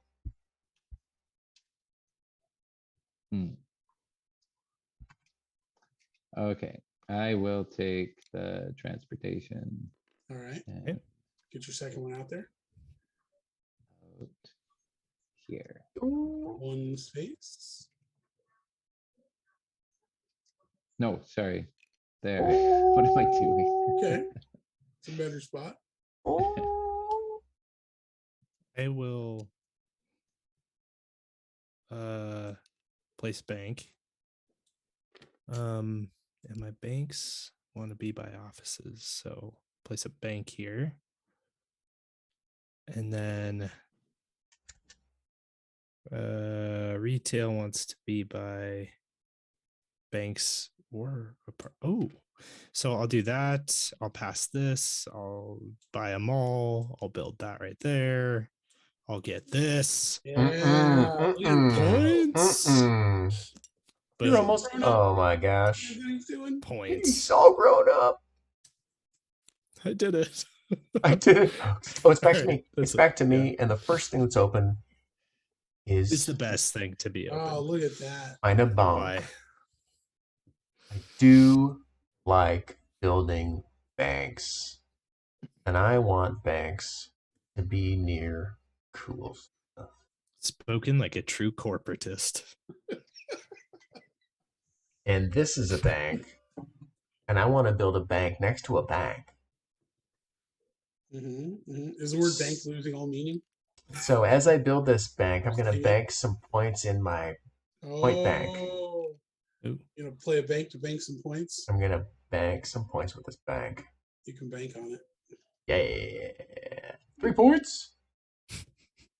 Okay. Hey, Evan, what was 42. what was Carlton's last name? Oh gosh.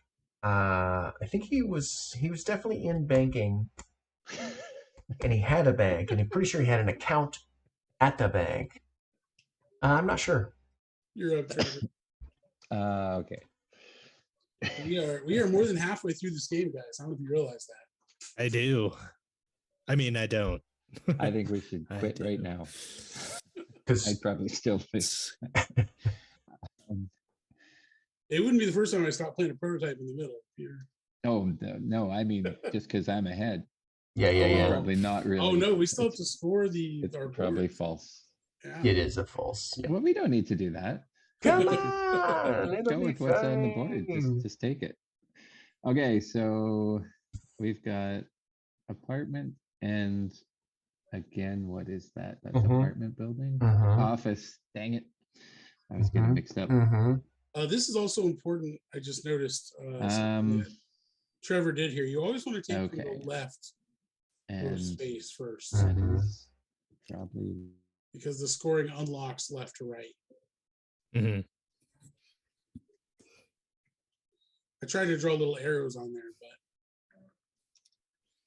but again, not a graphic designer. Oh. And we lost Trevor. And Trevor took too long. The game kicks you out if there's a certain amount of inactivity. That's right. Does it really? No. No. Yeah, it tracks his turn. I've never seen that. It tracks his turn. And it's like, nope. It's only for me. Nope. Ugh. Yeah. I don't even have turns activating. We installed Trevor Pixel. Yeah. Yeah. Cut off. You're cut off. It would look a lot better than that, I'll tell you. There would be a lot more stuff going on. Trevor would be like, run under. Where are you on your turn, Trevor? Have you? I've done nothing. He's talked a lot. He's in the pre-movement phase. Gotcha. Yeah. The preamble. He's in the Trevor phase. The preamble. They call it AP or the pre-ramble. PO. The pre-ramble. I love it. Okay. So he's I about wanna to get one of start those. thinking. I'm gonna move that to there. He's and I'm preparing gonna to get an prepare. apartment, and I need to figure out where I should place this. He's gonna have a meeting to prepare for the meeting. Scar always said, "Be prepared." I need an apartment next to the office, obviously. Yes. Always. So Obviously. I can go there. Do either of those. Is it better if I put it next to one of these? So again, I'm going to go back to I don't want it near a factory because that's bad. Yep. But for every, okay. So for the apartment, if I put out 4, Mm-hmm. am I gonna score them all as 1 point for being next So to? each apartment will score Yeah. -1 if it's next to an industrial building. Yeah. They'll score 1 point for every retail building it's adjacent to. Okay. And if you have all 4 apartments out, it will score 3 points for each park it's adjacent to. Oh, okay. I don't have to be adjacent to 3 parks. I just have to be adjacent to 1 park. Every park, every one going out is going to add to that. Okay. Yep. I'm almost there. I've tried this both ways, by the way, where it's cumulative scoring or just flat numbers, and both ways required instruction. Like never has it, neither way has been like 100% of the players just grok it. Just get it. Yeah. Yeah, it's always I've got to either explain that it's cumulative or explain that it's a total. Either way. Rock. So for that'll me, score me 3. I just go with the plus, and Yeah, go with what's more interesting, right? yeah. Like that's a good design move, I think. Yeah. Cool. Oh, and you know what I didn't do? I didn't take my card for Oh crossing. no. Yeah. You Then did- maybe Oh, you Them- just crossed right now. Yeah. No, I crossed before, and I don't remember when I crossed. When did I cross? But I didn't take my card. I took it for landing on it, but I didn't take my Okay. card for Okay. crossing. So I should probably take one, eh? Yes.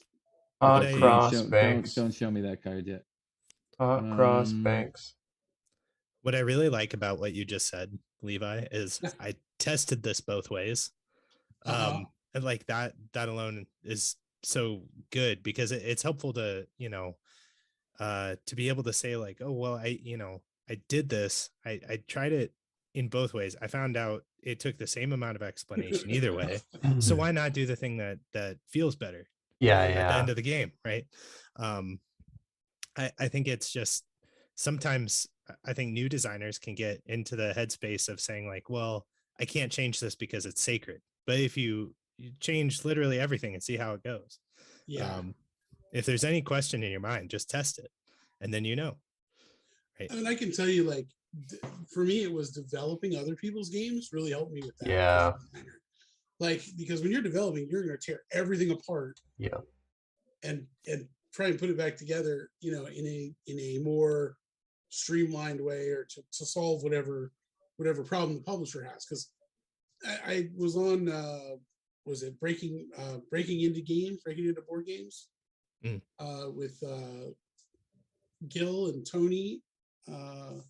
Anyway, they had a podcast. I was on there talking about developing, and it really is this Venn diagram between the designer and the publisher. The developer is here in that center of those two circles, and you want to keep the game true to the designer's vision, but also fit within the publisher's requirements. Yeah. They're trying Right. to do. So I think being able to take a design completely apart and put it back together really helped me with my own designs. Yeah. Was knowing I could do that and that it was going to be okay. Yeah. That tearing it apart wasn't going to ruin it. It was actually going to improve it. Yeah. So I have a few you could tear apart. I'm happy to do dev work. I have the hourly rates. So Yeah. What is your hourly rate? For dev work? Yeah. How far is it? Is it like, do you have a TTS for it? Is it just like scraps of paper? Is it? Oh no, they're kind of like they're playable prototypes. Just trying to find the maximum. So generally, I won't awesomeness. do any development work on something until you have a publisher in mind, Yeah. Okay. because it wouldn't do me any good, right? Like again, I was saying that the whole idea is taking the designer's vision and the publisher's needs and then marrying those two. Yeah. Gotcha. Right? And that's kind of the developer's space. What about for Kickstarter? Oh, if you were going to self-publish, Yeah. then yeah, it would have to be pretty close. You'd have to at least have a few dozen playtests under your belt so that I know it'd been thoroughly playtested before I started taking it apart. Yeah. But yeah, if you email me and we can talk about rates and stuff like that. Okay. Cool. But yeah, think I you're was up. trying to or- get a plug. I was trying to get a I plug. wasn't. for Yeah, you. that wasn't an attempt to plug for services. but I Oh dear appreciate you, it. sir. Did you finish your turn, Trevor? I think I did. Excellent. Okay. No one really knows. I'm gonna go. I'm gonna go retail here. Let's see. He's got all the retail. Getting all that retail. So I really like to put it next to my office building. I'll put it. I don't really want to put it next to that bank or that Come apartment. man. So I guess I'll put it there. What happens if you land on a space and you've got nothing left to take off that space? Is it just, oh, that's your space? You can't stop on a space that you can't. Yeah. Oh. fulfill. Okay. Yeah, that would be an Let's illegal. see. move. Okay. Jack, you're up. I am going to move here. Ooh, And get I'm a going to card. build my 4th office building. Of Oh, course, obviously. Oh, Obviously. And I'm going to build a bonk. I'm going to build a bank. a bonk. A bonk. Yes. And I'm going to build it right there. Matt LeBlanc. Matt LeBlanc. the bonk. So if he's the tallest at the end, he'll score an additional 3. Is that right? Yes, That's fancy. but ties are friendly. So if I manage to get my 4th, we'll both get 3. And Oh. I knew something. wait a minute. Yeah, that's fine. That's it. That's my turn. You're up, Evan. Okay. So how much of a jerk do I want to be is my question. I could build some transportation right here Ooh. and cancel yeah. out And make both of both of worth the 0. Oh, yeah. Ouch. Trevor is the leader. Trevor is not the saying. leader. I don't think he's got the He's got like 55 apartment or offices built here. That's true. That's true. Don't That know would benefit the rest of y'all, though. Mm-hmm. I think we need to both attack him at maximal point velocity here, Evan. maximum not power. take each other out. Maximum point velocity. Maximum. Wow. Yeah. But instead of ganging up, I'm gonna go like this, Nice. All right. and I'm gonna go like this, Oh, that's a great. Oh, you got that spot before I could. and then I'm gonna take. What am I gonna take? Not this one. I think I'm gonna take. Let's see. The bank likes that, and those don't care about anything. Fair. I'm gonna build another one of these. Yep. Okay. And that's that. All right. Trevor's turn. That was a dumb card to take, I think. Any more activity on chat, or is that all? I think they went No. to bed. Yeah. It's a bunch of East Yeah, it's too Coasters. bad. A bunch of East Coasters. Yeah. It's only 9:30 here. I was gonna say it's a little late for East Coasters. Are you still up in Seattle? No, you moved to like Tacoma or something, didn't you? I live in Oregon. Oh, okay. Yeah, I live near Salem. Oh, you went south. Okay, like Kaiser or something like that. No, Albany. Oh, Albany. Okay. Anytime somebody's like near Salem, they don't want to say Kaiser. Oh yeah, no, I would. I don't really know anything. I have a buddy who grew up in Kaiser. He hates Salem and Portland. Yeah. But I don't really have any of that. I didn't grow up here, so I don't have that kind of animosity. I keep doing this and it gives me too many things to do. Park Okay. first. Place your park. It's my park. Then your card. Anyone have any questions for Levi? Excellent It's at question. Excellent question. However, I think it's either There's me nobody. or you. Yeah, It's I either know. me or you is the one watching. Yeah. Is that Just in case anybody pops in. Just in case. is that the order of operations? I land there, I have to place my park, and then I take my card. No, you No. can do these in any order you want. You can take the Okay. card and then put the park. Fancy. I like take that the card, answer. play a card. So do both I of will these take cards. I will take this. Mm-hmm. And I want it to be next to one of these guys. Did you not play this hotel yet? No. That apartment? No. Interesting. Building up. He's building up options. Oh yeah, they're not So- hotels. That's Monopoly. It's an apartment, yeah. So those don't want to go next to what again? Those don't want to go next to. Do.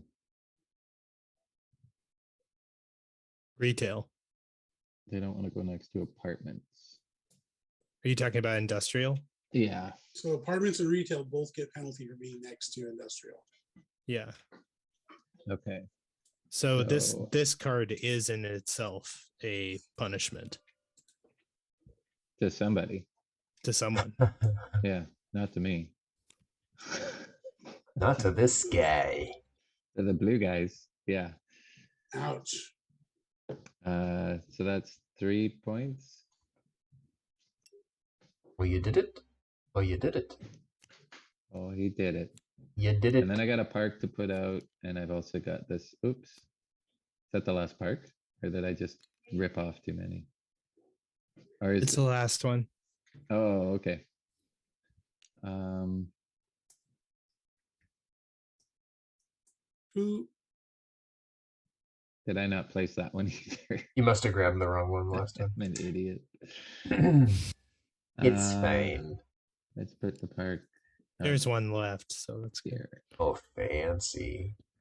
I don't know if that's Muy, best or not. And then muy fancy. we can flip this card before my turn Nope, ends. at the or end of no? your turn. At the end of my turn. Okay. Yeah. So You can't score two of these in the same turn. I will wait on that then. Cheetah. All right. Back to blue. Incorrect.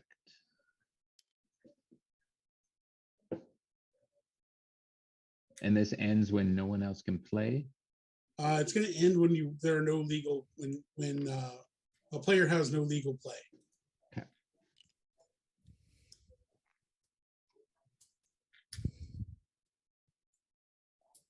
Yeah, I was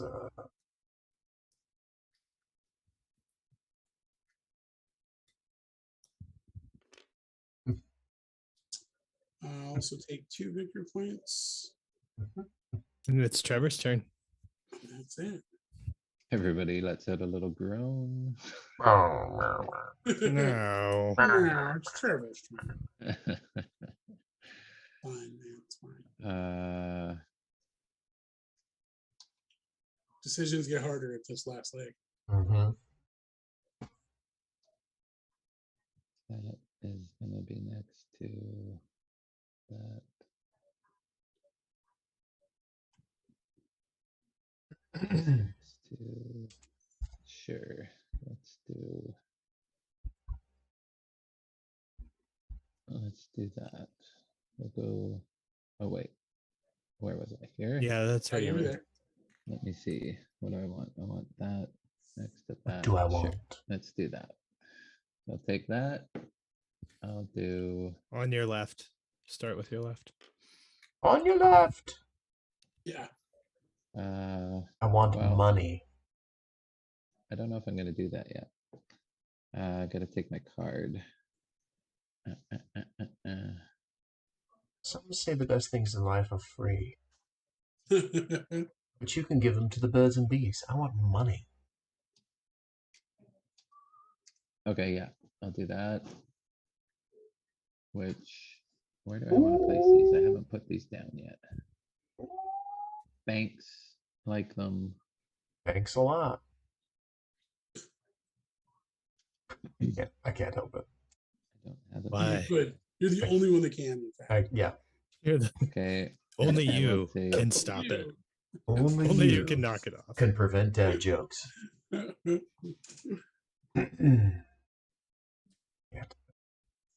Does it matter if a factory is next to a, sorry, what do you call it? Is it a factory? Yeah. Industrial is next to industrial? No. So, okay, I guess I'll take a bank. Oh, Oops. Okay. I'll take a bank and I'll cash it in right away for a bank. Okay. Which is gonna go. Has to be next to an industry. It doesn't have to be, but to score, you want it Yeah. to be next to an office building. Right. And the office. Well, to get you're talking about to score this. Yes. But at this Okay. point, I'm wondering if Oh. it's not more important to score Yeah, elsewhere. this needs to be next to an industrial building, which would be up here. Yes. I think I'll throw it there because maybe, I do it. maybe, I don't know. Sure, let's do that. I'll just take the easy points. It's probably not right. And then, are you done? I don't know yet. Let me look. Oh. um, you guys are gonna play. Sorry. 1, 2. I think I 3, messed that up somehow. 4. I might get another turn. So, yeah, maybe I will place this. Where would I place it though?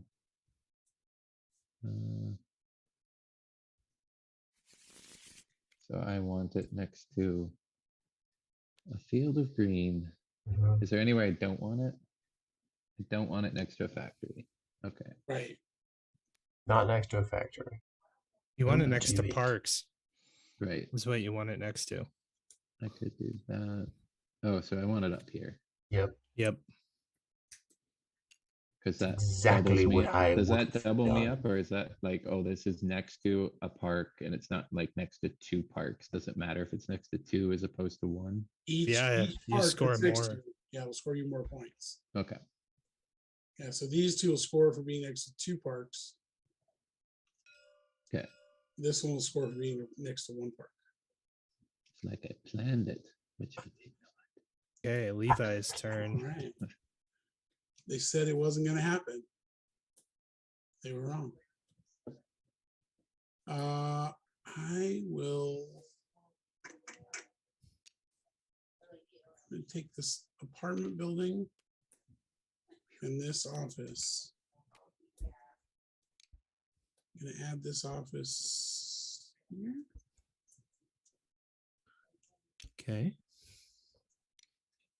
Officers. And this apartment.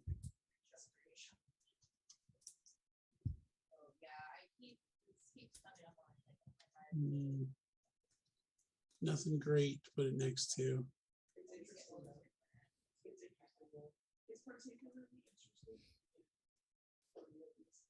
That would score more because of the retail. Well, it would score more for that retail. I guess it would score 1 more for that retail. Yeah, that's Jack's retail. No, it would score for you too, though. Yeah, I would get 1 for the retail and 1 for the Yeah. park. Worth 2. Mhm. Well, it'd be worth 3, 4 points for me. Anyway, I'm Nice. done. Okay. Place my thing here, and that's it. There, nice.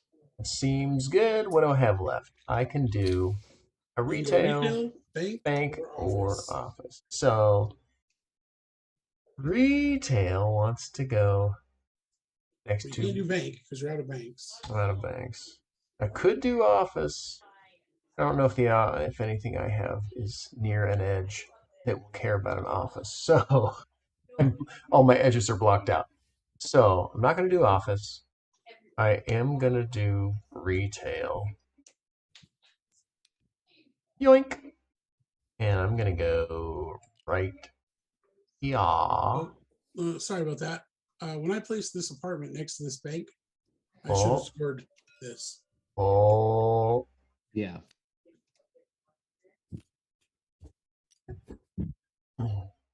Would you like to rethink your move, Evan? No, I can't. I can't build another apartment anyway. I would love to build another apartment and maximize my scourge, but not. I don't think nobody's going to be able to get that one. So retail wants to You go don't want next to go there. to. You do not want to go Why there. wouldn't I want to go there? Because I want to go there. I see. I see. Of course, then that does give 1 point each to my opponents, but I get 2 points. So that's exactly. Yep.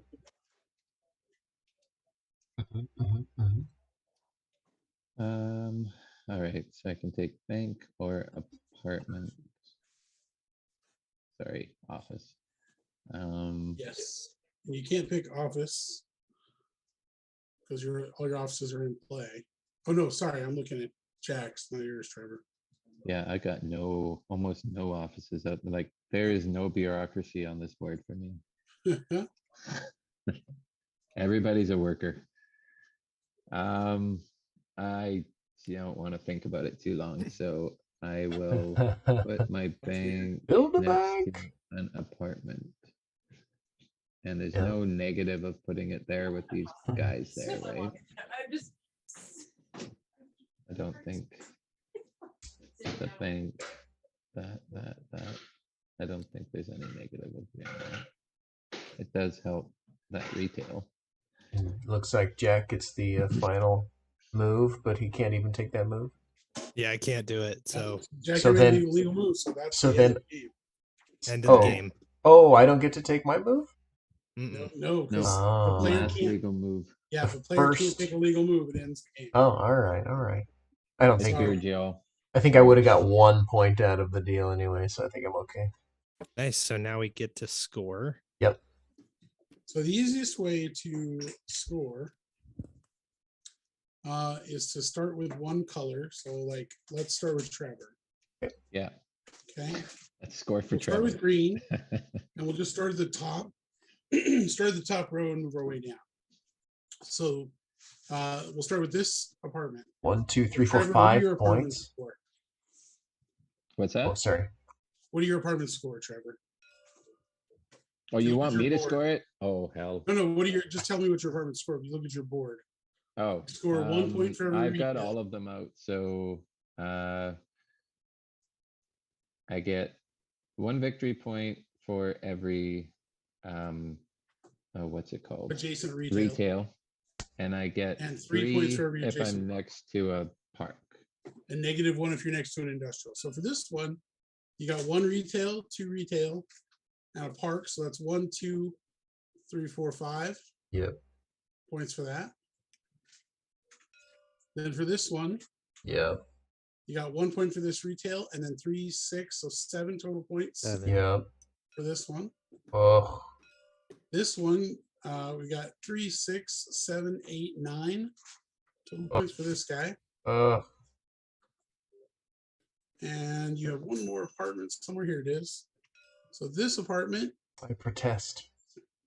you got 3, Obvious. 6, 7 again. 7. That one, but you're -1 for being next to this retail or this industrial. Yeah. Yowza. Cool. And then Okay. so Then then we'll go back, and now we'll score your banks. Bankage. So your banks score 2 victory points for each office and 1 for each apartment. So this one has 1 apartment next to it. So 1 point 2. for that one. 1 or 2? 1. Let's see. 1 point for each apartment. 1 point for each apartment. Okay, 1. So 1 point there. This one also has 1 apartment next to it. So that's 1 point for this one. isn't it? Aren't banks? Oh, never mind. Sorry. That's okay. Are you okay? Did you? Yeah, no, Yeah. I was just confusing offices. Okay, Or- figured it out. That's my job. All right. So this bank scores 2 points for each office. There's a stack of 4 here. So Yep. that's 8, Yep. 9 for this apartment, right? Yep. So 9 points for this bank. Okay. And that is all 3 of your banks.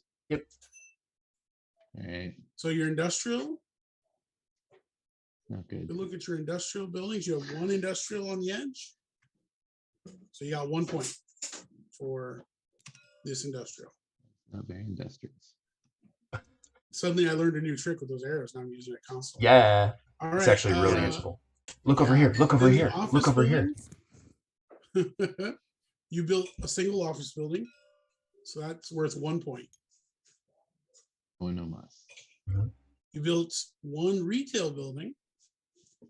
So that gets you -1 for every industrial it's next to, +1 for every apartment building it's next to.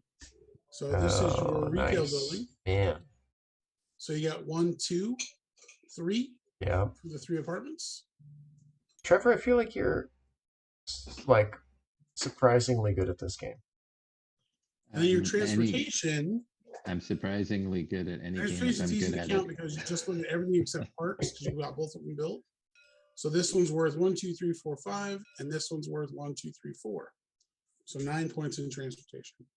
9 points. Excellent. Wow, great score. That's your total score. Oh. I Very didn't good. understand how to score transportation. I'm deleting a note. Okay. I was like, All right, so transportation let's- seems real bad. It did or it does. It did. It did. Now I understand.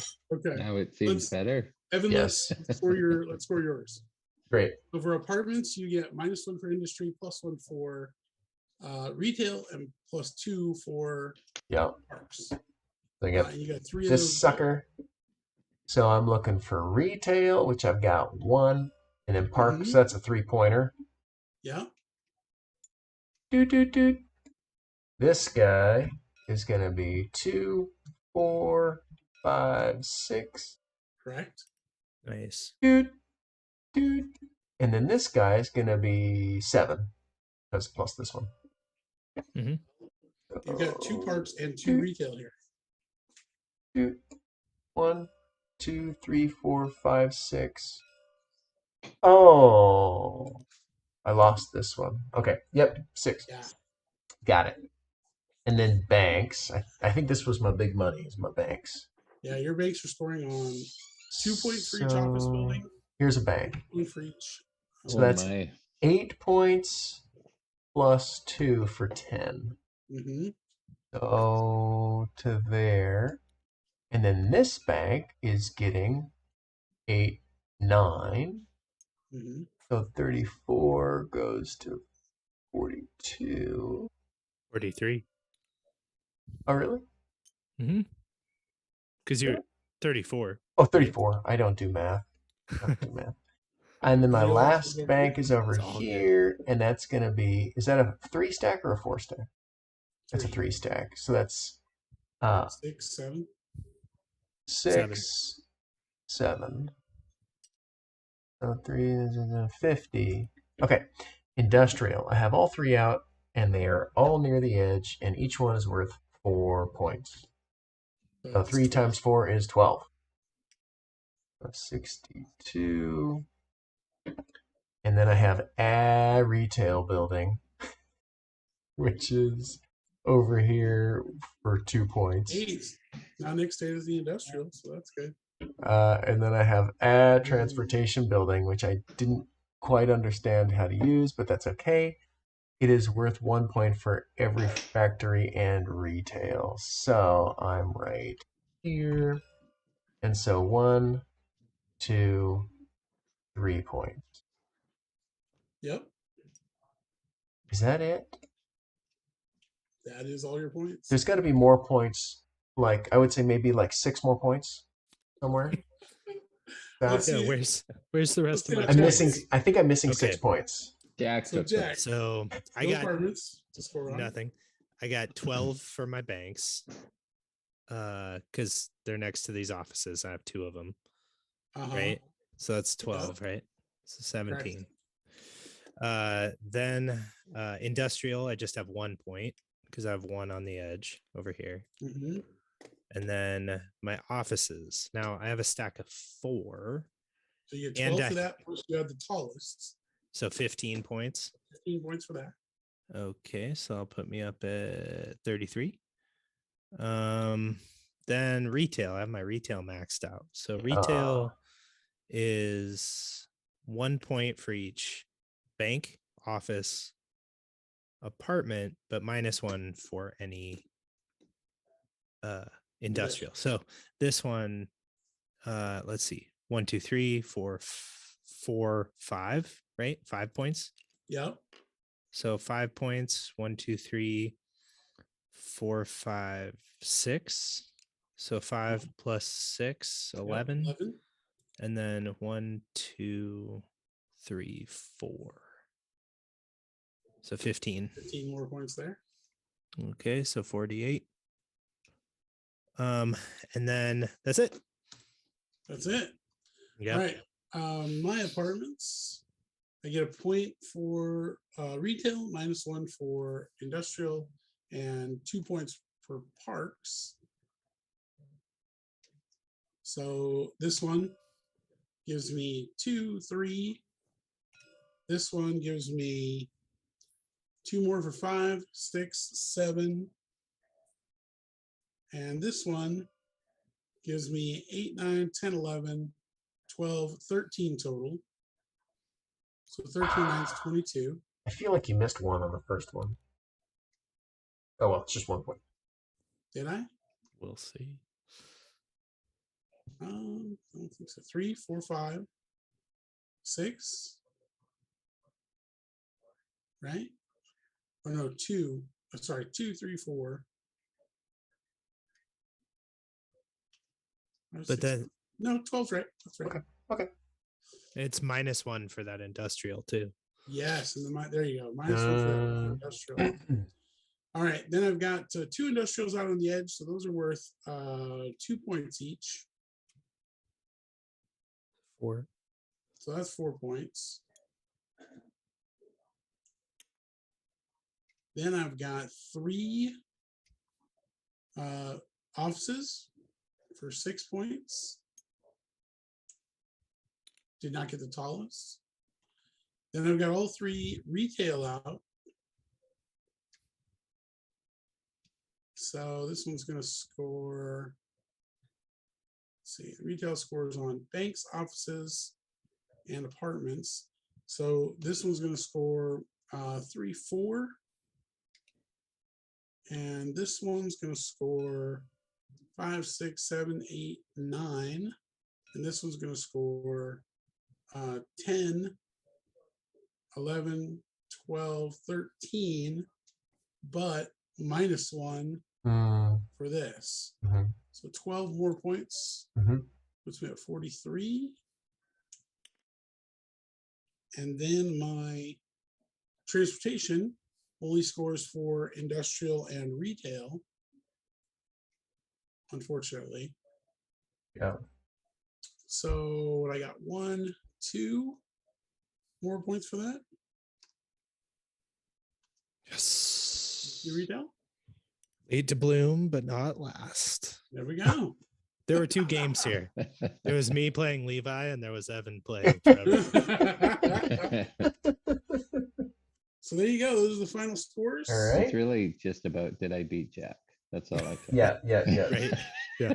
I get That's that. always an that. important goal. I That's get what the that. tattoo says. That's all that matters. Yeah, fantastic. Well, So feedback. What did you hate about it? I hate. So one thing, Levi, that we played with the city founder cards and the political campaigns, which we didn't get the chance to before. Right. That was awesome. I found myself looking at the city founder cards and feeling like Trevor always took my city founder card. And the thing I wish that I could do that I couldn't do as we played was scrap all the city founder cards and put out 3 new ones.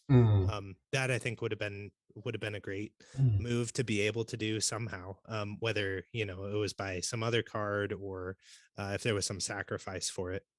Yeah. But that's something that I would have liked to do, because sometimes I thought, man, the 3 that were replaced, there were maybe 2 that I wanted to do, and I didn't find the one that I wanted, so it really affected my movement. So that was one piece of feedback for me.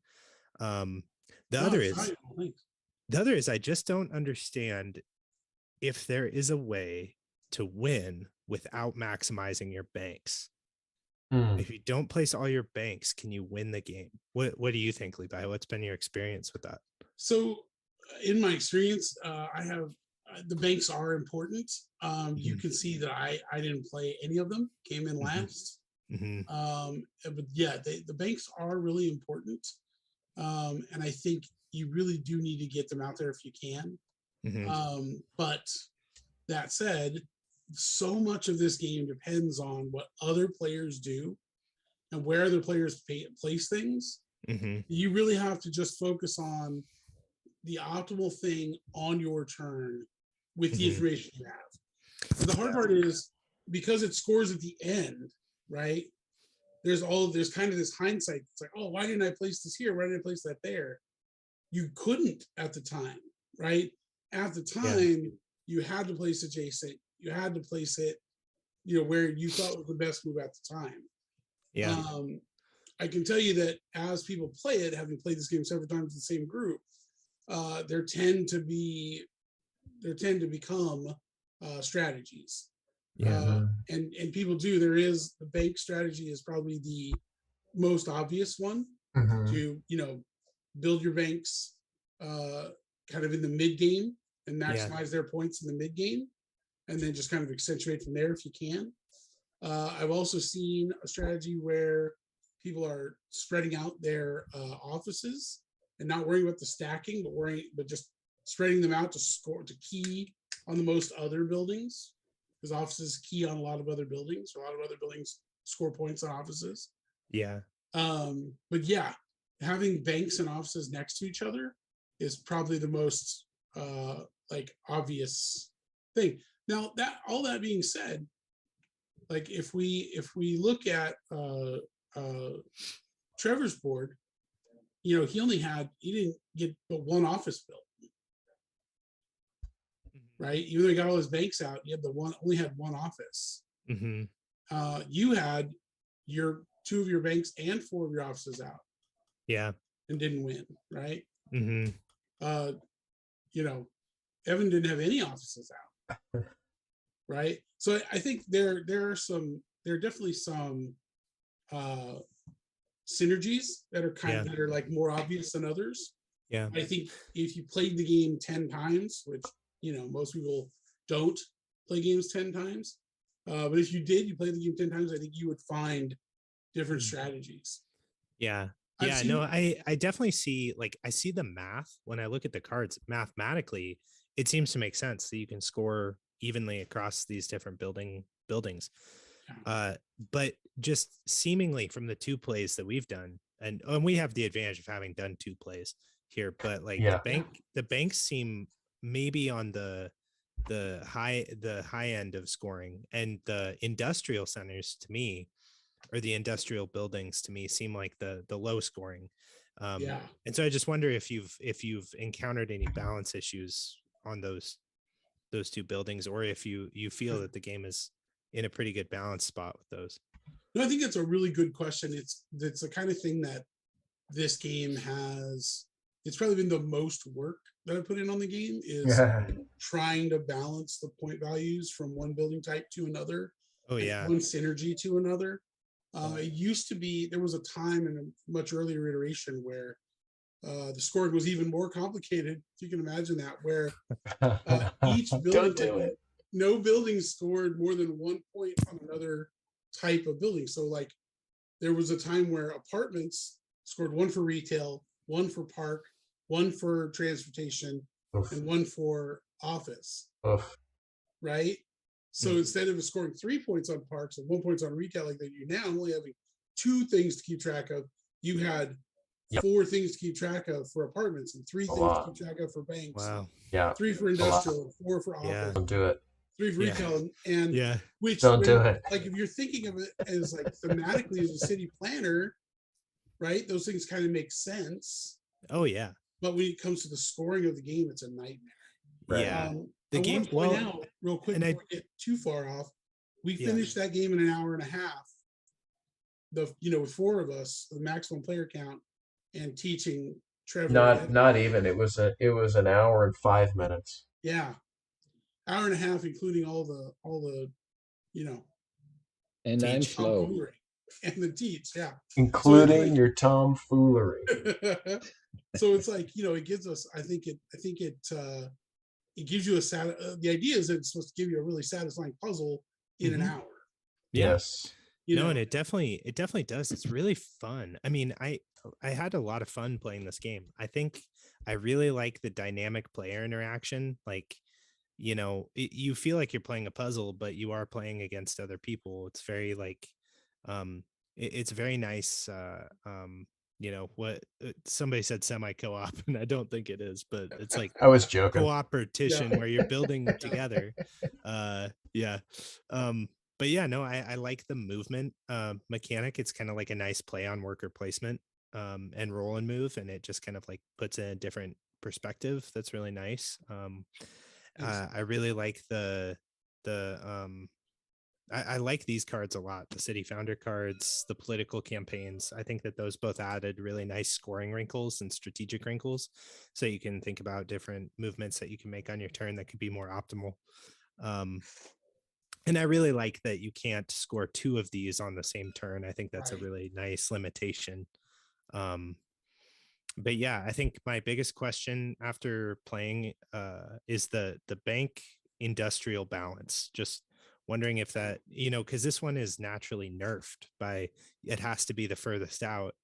And so there's just a little bit of like, this is a little bit maybe too difficult to make work. And this one, and that's just a question that I have. I'm not sure. Yeah, no, I think that's really the case. it's a valid question and definitely something to watch throughout, the playtest process, because these used to not be replaceable.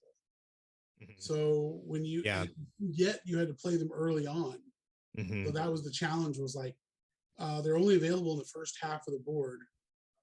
Yeah, so I also have to play them then, but then they want to be on the outside, and they weren't replaceable. So you almost never, they were basically just spoilers. And so we added the idea that, well, if you're building a town and you've got an industrial park, and then like things move that direction, you're going to move that industrial park, right? That makes perfect sense. Yeah. Like thematically as well. So we added that. And then I think the industrial buildings are really just there to, at this point, the industrial buildings are there for, they're 12 points. You can get all 3 of them out there, but they're also there to complicate or to make it more interesting about where you're going to place your apartments, your retail, and your transportation. Yeah, because they're a good blocking mechanism, because they drop scores on a couple of things. Yeah. I saw all the parks go out this time. That doesn't happen every game. Yeah, that was kind of fun. I mean, that made the value of apartments all much higher. So very green. One thing, so the 2 things I would suggest from this playtest is being able to flip these or swap these out somehow, or just wipe them and draw 3 new ones. That was something that I would have loved to be able to do, that wasn't. And then the second thing is, I really like that the stacking towers has like an end game thing, and there aren't really any other end game bonuses. Could be fun to have another one. I'm not sure where, but that was the one thing that I was thinking, oh, that would be kind of like a fun thing at the end. And I thought that might be a way to reward the industrial player, is like whoever has the most on the outside of town gets an end game bonus. That would have pulled the score up closer between Evan and Trevor, because he had more industrial buildings. But anyway, just those are my things, and I'll let someone else go. No, I like it. I just a little. I tried to give each building kind of its own flavor, and so the offices being stackable was the thing I wanted them. Wanted to give that to them as like kind of their thing. But I do really like that idea of the industrial buildings also getting an end game bonus. And that actually is kind of thematic too, because it's like, the city would like like to see that, right? So at the end, Yeah. there's like a subsidy or something for whoever's built the most manufacturing outside of the city versus in. Yeah, I hear in you. the city. I think that's a really So solid I idea. should get +2 for each adjacent industrial building per industrial building. So this one gets +2, this one gets +4, this one gets +2. So Six. actually You win. I 2, get a, 4, I 6, get a 8. smog tax credit. I'm actually at 75. I get a smog tax Sorry, credit and a green Trevor. credit for putting out all the parks Yeah, to I was gonna- combat your industry. Yeah, I was gonna say Trevor's making the city carbon neutral. So It's interesting because I've had other playtesters that say like, I don't like playing parks because they don't belong to me. Hmm. And mhm. it's like I would rather put my buildings on the board than put parks on the board, so that I can score off of them. I actually Yeah. thought about that as I was playing because I was like, I don't want to place park, but I do want the bonus that's on the spot. Right. So I think that mitigates that feeling. Yeah. Yeah, it was definitely Yeah, you're something we getting had to figure out how to incentivize parks Mhm. because they Well, just That's a great. on their own they weren't as good as the other buildings. Yeah, that did it for me because I had that objection mentally, but then saw like, well, yeah, but I want to use those spots. Right. So yeah. Using my power and I lost. It's fine. I'll create. Yeah, I'll create all the important stuff. I like the parks because then I could choose one of three, and like if it was something where I didn't have to go too far, like it was the next one that I could land on. I had full choice of three things, and then of course I could screw over Jack in the process. Right. So it's Which like is a what small- matters. Yeah. I mean, really, that's why I'm here. Good. Yeah, my favorite part of the game was the opportunity to screw over Jack. Yeah. Jack, can you be included with every copy of the games? Sure. Yeah. It's fine. That's the super deluxe version. I'll give you my schedule for 2023. and $1 just slip it. million. Trevor, why don't you go? Okay. So this is my first time seeing it. Obviously, Evan and Jack have seen it, so Well, I wouldn't say Evan saw it. Yeah, oh, okay. I was busy. I was Very busy with fretting and fussing. I don't know what the technical difficulties were for that week, so But- My resolution was too high for my little laptop CPU, and so it was like, Yeah. Oh, it's happening again. Oh no. Is it? No, it's not. Okay. So yeah, I thought this was a lot of like good tactile fun. You've got a lot of chunky bits that I'm assuming would be wooden bits in production, but not enough, from a cost perspective. So like just from a manufacturing perspective, it looks very doable. But more importantly, the tactile fun about getting to pick up a building and place it, and they all look different enough that I think if they were in front of me, it would be very obvious which is which. I- I I'm still not 100% on the scoring, but obviously like having this in front of me as opposed to TTS, that's a huge TTS thing of just not being able to look down at it whenever I want to. I'm looking in here and then I'm like, oh, what does this do again? And you have to go back and forth and back and forth. And so yeah, once I memorized what the scoring situation was, I think I really like most of the scoring. The one scoring that I do have a concern about, or a wonder about, is the same one as Jack, because I was pretty oblivious to what my scoring actually was for the bank, but having this next to his stack of 4 makes me wonder if I would ever stack 4. Like, would I ever actually stack 4? Would I ever actually go for that for just 3 victory points? And I don't know that I would. If I could get my banks next to it, sure. Right. That's the thing. Obviously, if you're going to stack 4, you're going to want to get as many of your banks next to it. So maybe if you had a bank in the city founders card, I mean, I would never let Jack have one of those, but if he did ever get one, that he could put it next to there after he started stacking things. But he could know that's his intention.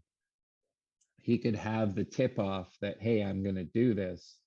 And, maybe he holds back on these for a little bit and then the banks come in. So maybe there is a valid strategy to it, but, just from first look at it, I would never do this early and tip my hand that I'm doing this early, Right. so people could potentially build banks around me. Sure.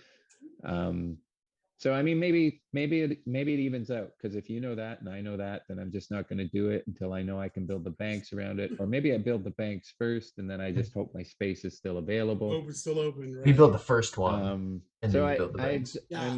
When Evan I'm built just a this little. apartment, I was so mad because I was going to build there at my next turn.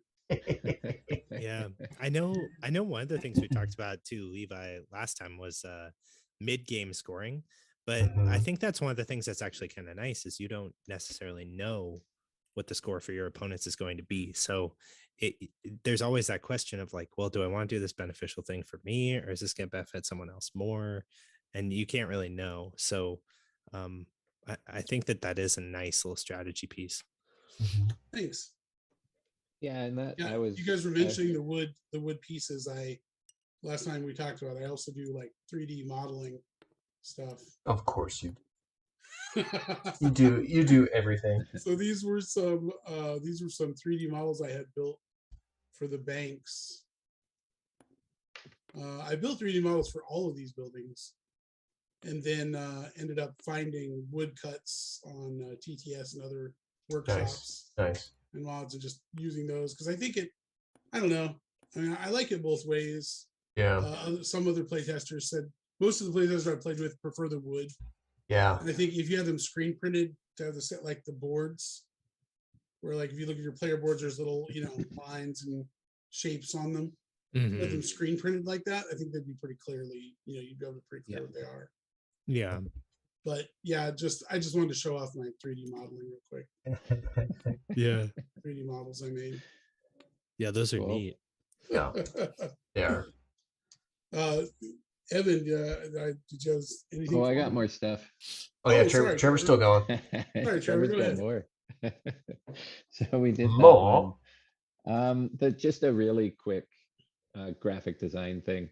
I just moved this 2-player here to maybe over here to show that it's kind of around the corner, so you can tell that you're going around the corner. And it's just that one question that I had. I don't know if anybody else has ever asked that question, and then I just moved the card to the middle of the line and then maybe a bit over so you could see like there was the line, and if you When you pass it over, cross. then you get the card. Just pure graphic design stuff, though. It doesn't affect gameplay at all, as long as you know the I could rule. even put one circle in front of this edge of the octagon, and then the next circle in front of this edge of the octagon. Yeah, totally. Mm-hmm. To show that you're turning the corner. Yeah. Just one's Yeah. a little bit closer to going this way, and one's a little bit closer to this way to show that it's another forward space. Just because when I was here, because these are equidistant from the next space, I wasn't sure if it actually meant I could still go to the 2VP if I wanted. Interesting. But you didn't worry about that with these. I didn't, because it was well, I did. I asked if you could go to there, but I suspected you could, because it was still linearly in front of that. Well, but once I got here, I was at the corner, so I already turned my corner in my head, and now I was like, is this still in front of this, or is this in front of this? One of the things that you weren't here for last time, when I was talking to Jack and Evan last time. One of the things that I strive for when I'm designing is I want things to be intuitive, So yeah, not a lot of time that comes down to the graphic design. Yeah. But you want it to be intuitive, you want it to be immersive, and you want it to be innovative. So those are the 3 things that I really strive for, right? It's like, is it something? Am I using things? Obviously, you've seen this last player goes first mechanism in Patchwork and Tokaido. Yeah. Like you've seen that before. You've seen placing thing, worker placement before. you've seen revealed scoring before, but maybe not this way, right? Yeah, and sometimes the innovation is not a new mechanic. Sometimes the innovation is finding the new mixture for what you're making. So if you just made a brand new bread that I just love and nobody else has made that bread before, yeah, everybody's makes bread. You get flour, you get well, whatever goes into Sugar, bread. sure, why not? Sugar, whatever. Sure, it's your bread. Make it however you want. Sweet bread, man. It's sweet bread. That's right. So I mean that can be innovative too. I mean, I think of something like El Dorado, you know, the movement and the deck building that's in that, it just goes together really nicely. Yeah. So to me, that's innovative as well. But that was that one. Like I said, I like the scoring. I just need to learn the scoring. Sure. I think it's clear once you can see once you know what it is, then you can really see what a good play is and what a good play, like what your optimal play is going to be. And that might cut down on somebody like me that I don't know if it's as AP as I kind of made it out to be when we were playing. I'm just a slow player. That's okay. I like the play order. I know that I saw something recently on Facebook, I think one of the groups saying, what's with all the play order? Just go around the table. But when you have something like this that's super obvious as to whose turn it is, if it's something that's kind of convoluted, yeah, I can see that. That gets annoying after a while if you have to look around and go, well, whose turn is it? Who's got the one? Like, yeah. And somebody's not paying attention. But when it's wide open like this, you can be like, hey Jack, go ahead. Oh yeah, it's my turn. Cool. Yeah, right. You know. Well, so ideally, because your scoring is so reliant on what other people do, you're really paying attention, hopefully, on their turns as well. Because and so what I mean, the turn order, the part that's really cool, of course, is that you can just sandbag it and always kind of take what I mean, eventually you're going to have to hop everybody, but then you can sandbag it again and just kind of take what's given to you instead of taking what you think is the best play. So I think that's a cool decision space. It's really simple. You're just moving your pawn, but do I just take what's given to me, or do I actually go for what I think is the best thing for me to take on my turn right now? Yeah.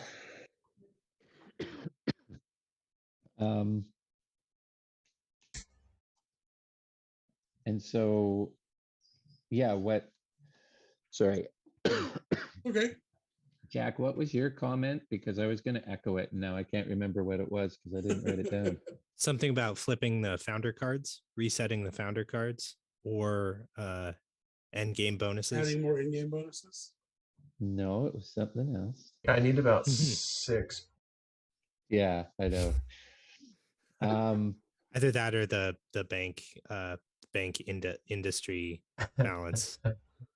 No, it was the overall kind of thing, but I might have already maybe I did cover it. But it was an overarching kind of thing that you came in when I was giving feedback and kind of bounced something off, and I was I don't remember what it was, but I whatever it was, I totally agreed. So, I was going to say that was going to be my next tape. Yeah, it's on tape. So. Yeah, it's on tape. We could go back and watch it. But that was actually going to be my next point, and then I because I had it in my head, I didn't write that one down. So no one's used tape in 30 years. Yeah, cool. Well, thanks. Yeah, I appreciate that, Trevor. I actually really enjoyed it. Thank you. And I thought it had a lot of thought space, but from simple decisions. And I think that's what a good game is to me. Simple decisions with a big thought space. Appreciate that. Oh, I know what it was. Oh, I think I know what it was. It probably wasn't this, but with the scoring. So one of the things I like with the scoring is that it's like, you can go ahead and put down whatever. That it's hidden. That it's hidden. Yeah. So you've got kind of two things happening. What you put down matters at that time for what you think will happen. So you can kind of see what your best play is at any one moment. So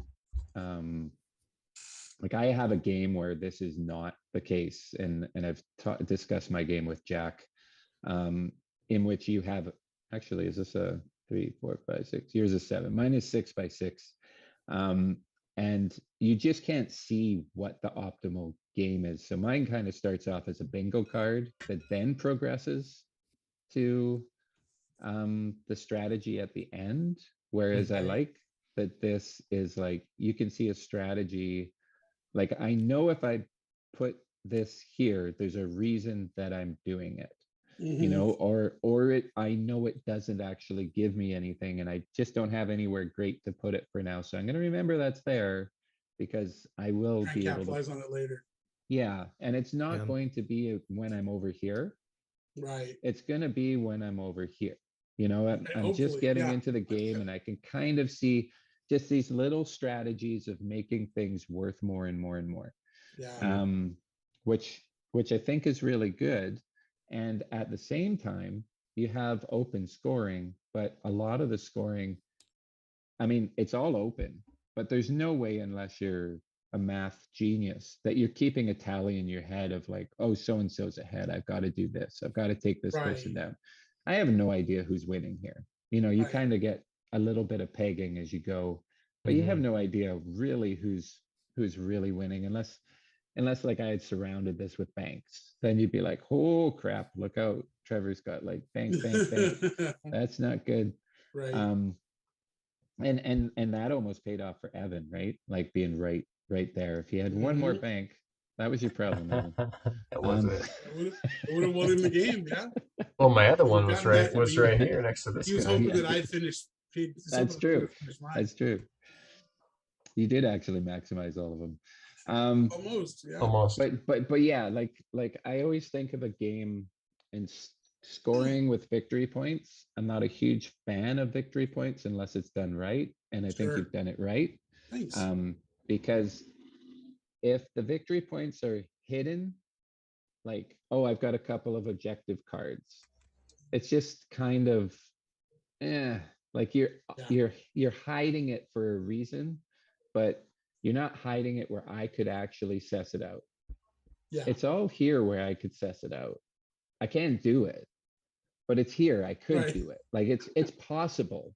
It's not possible for me, but it's possible, right? Like everything's on the table.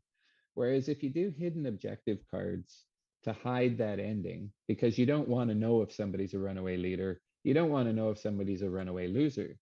You want to keep everybody intrigued to the end to think, I have a chance here.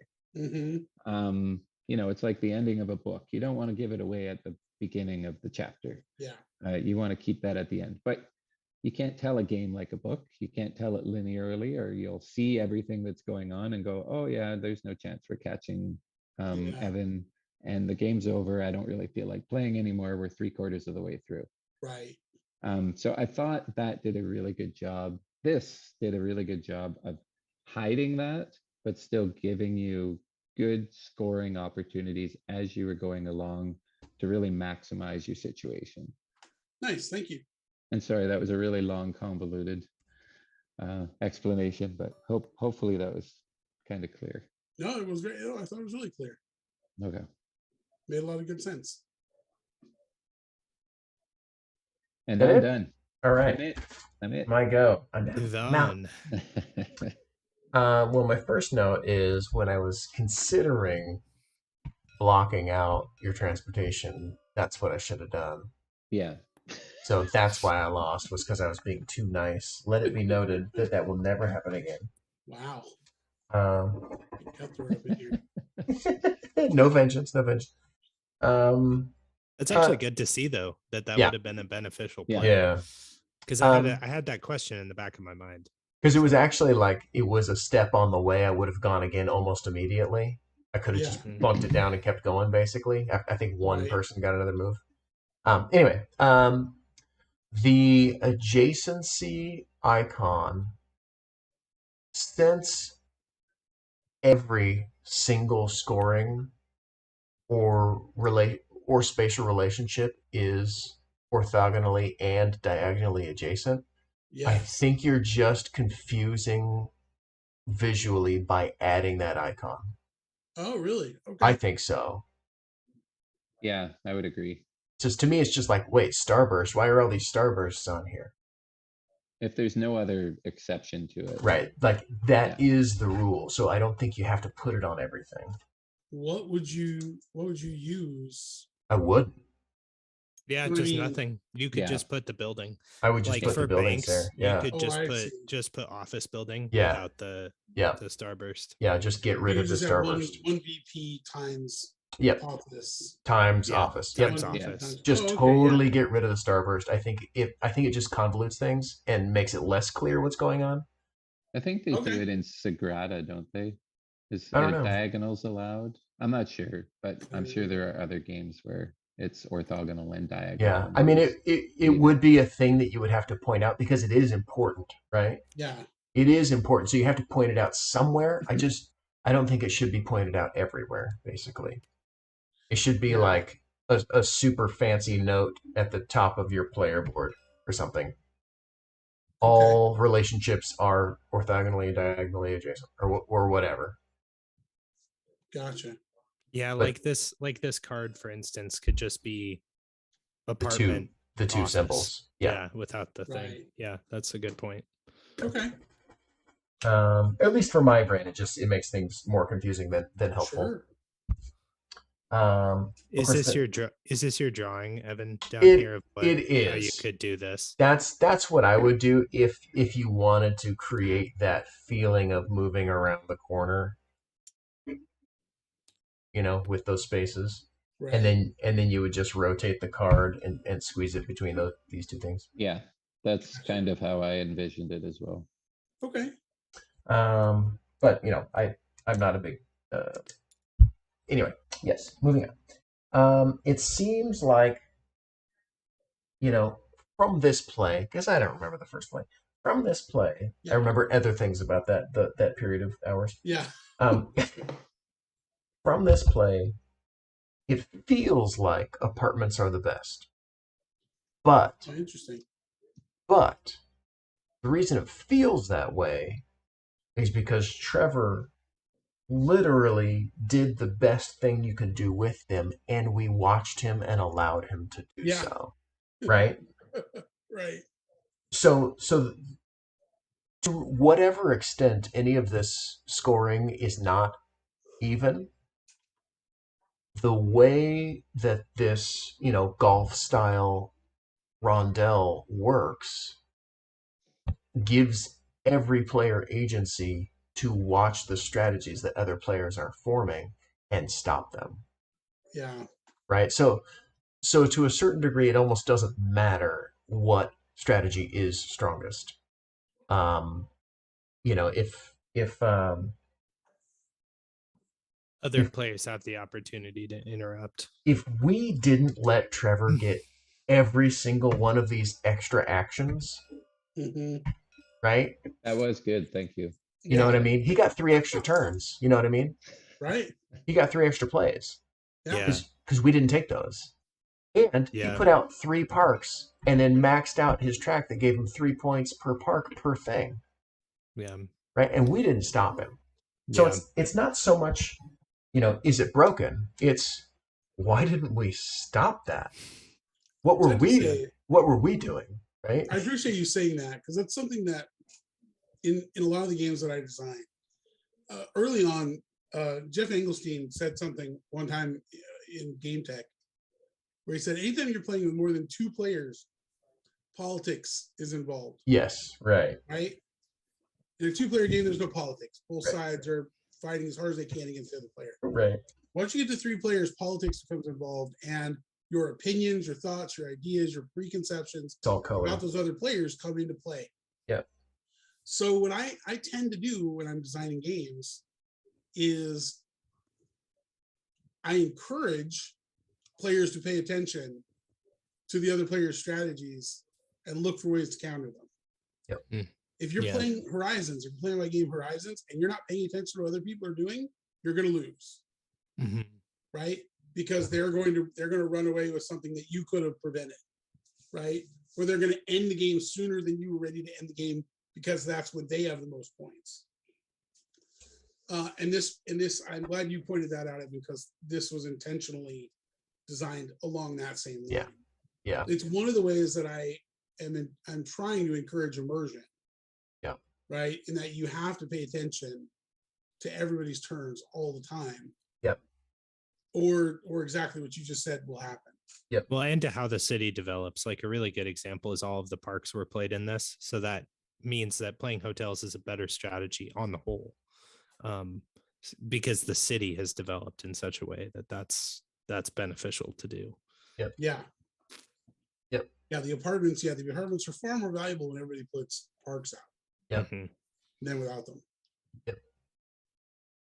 So yeah, like at first it took me some of the game to realize, oh, we literally created this monster. Yeah. Right? I mean, this is a bias for me personally. I'm one of those types of players who says the best defense is no defense. Just let them do it. So yeah. no, just play your own game. Yeah, you run up the score and hope it's higher. I'm the red magic player, you know. Yeah, right. Just all offense. And then I counterspell. No, so then you've got banks that, you know, that you've had other comments, right, where, oh, banks is by far the strongest. Well, it's not if you don't stack up your dang offices, right? Mm-hmm. If you don't stack up those offices, banks are garbage. It's all situational. I think it's right. It's really interesting. I don't know if you guys have played the game Ad Astra. I never did. Long out of print. It replaced Catan for me. It was a great game. Yeah. I should say it is a great game because Grand Gamers Guild just got the rights to it and ran a Kickstarter for the updated version. That's cool. So it'll be back out again under a new name. Yeah. But anyway, there's a great article on Board Game Geek called like The Age of Gracchus or something like that. And Gracchus was a farmer on one of these worlds on this Ad Astra, this like sci-fi resource collection game. He was a Roman emperor too. And this is something they totally made up as lore, right? That Gracchus was this farmer and he discovered terraforming. And terraforming was the most powerful way to win that game. And then eventually somebody else came along and the Age of Gracchus ended. And they learned a new strategy that was the strategy to win that game. And this whole article is beautifully written about their experience playing Ad Astra over multiple plays. Yeah. And how as a group, they kept coming up with the best strategy. Yeah. Again and again and again. Yeah. And that, like, really, when I read that, I was like, that's what I want. Yeah. Like, I want players to play my games and go back and go, man, remember when building banks next to offices was the best thing you could do? Best. Yeah. Right? Yeah.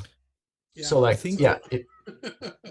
think that's a great point and something that I recognized about this game the first time that we played. I think to like for Trevor's, well, and this is like Evan always talks about first impression. The question is how quickly you pick up on the counters that you can play. You know, are there places? And the only one that I think has a very obvious counter is the industrial sector. Like, okay, well, this confers negative points, and also I can block people from placing new ones. It's not so obvious that you can stop the positive scoring of other players. Yeah. So I don't know if there's any way that you can play that up or increase the visibility on that, but that might encourage more interactive play in that way, where you stop somebody from scoring apartments or placing parks. Yeah, it's mitigated a little bit, that feeling, at least for me, in the sense that by the time you reach the end of your first game, you go, oh. Yeah, that's true. Right? Yeah. Right? Mm-hmm. Oh. Well, let me ask you this. So it's not just, oh, that was broken, I didn't get it. You go, oh, I made mistakes, and now next time I play. There you go. Right. That's what I was going to ask. Does it make you go, oh, I made mistakes, heck with this game? Or does it make you go, oh, I made mistakes, and I know what I would do better next time? Yeah. Well, I think, one of the things I was thinking is like, if you had some sort of like scoring summary for each of the buildings, like you have the negative on the left side, but if it was like, I don't know, plus like for apartments, for instance, Mhm. if right under the apartments it said something like plus malls and like 3x parks or something, like just something simple that you're like, oh, these are, because that's what Evan, or that's what Trevor kept, that's where he got caught in AP too, was he was looking at each individual space. And I think if there had been like a scoring summary next to each one where it's like these are at Max the edge, this. these are like just like the buildings that they interact with, if there was some sort of summary Right. table, or that might just make that more apparent in a very subtle way. I Yeah. think with the with what Evan's saying, absolutely true. The game will balance itself, as in what should I do, because I've got other players and we've got a central playing board where we're all trying to do things, and we can do things that maximize our own, we can do things that maximize our own and hurt other people, or we can just hurt other people. Mhm. So you got kind of a spectrum of what you can do. And I guess where I was coming at it, and I was wrong, but I do still think that there is a bit of a concern for new players, to maybe just get trounced by an experienced player, whether that's a good thing or a bad thing. Do you deserve to get, if you're a better player, do you deserve to win? Probably. But games nowadays are like, here's your consolation trophy, everybody wins, yay. I kind of But I kind of feel like that was a backhanded way of saying you think I sandbagged, Trevor, because I played the game more than anybody and I lost handily. well, you might have just been being very kind. Yeah, in a game where players provide the balance, you do run the risk of, the reality that the frequency that four players of equal skill will sit down and play the game is low, Yeah. Yeah. And right? Oh, And the other, sorry, go ahead, Evan.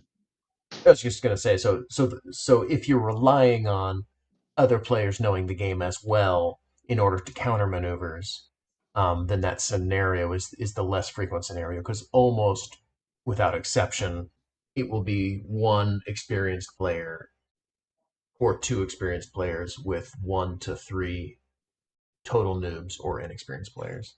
yeah. I think the addition of the instant scoring, the political campaigns, the fact that you can pick up city founder cards along the way to maximize your turns. I think those things help to strip away that advantage that a player has.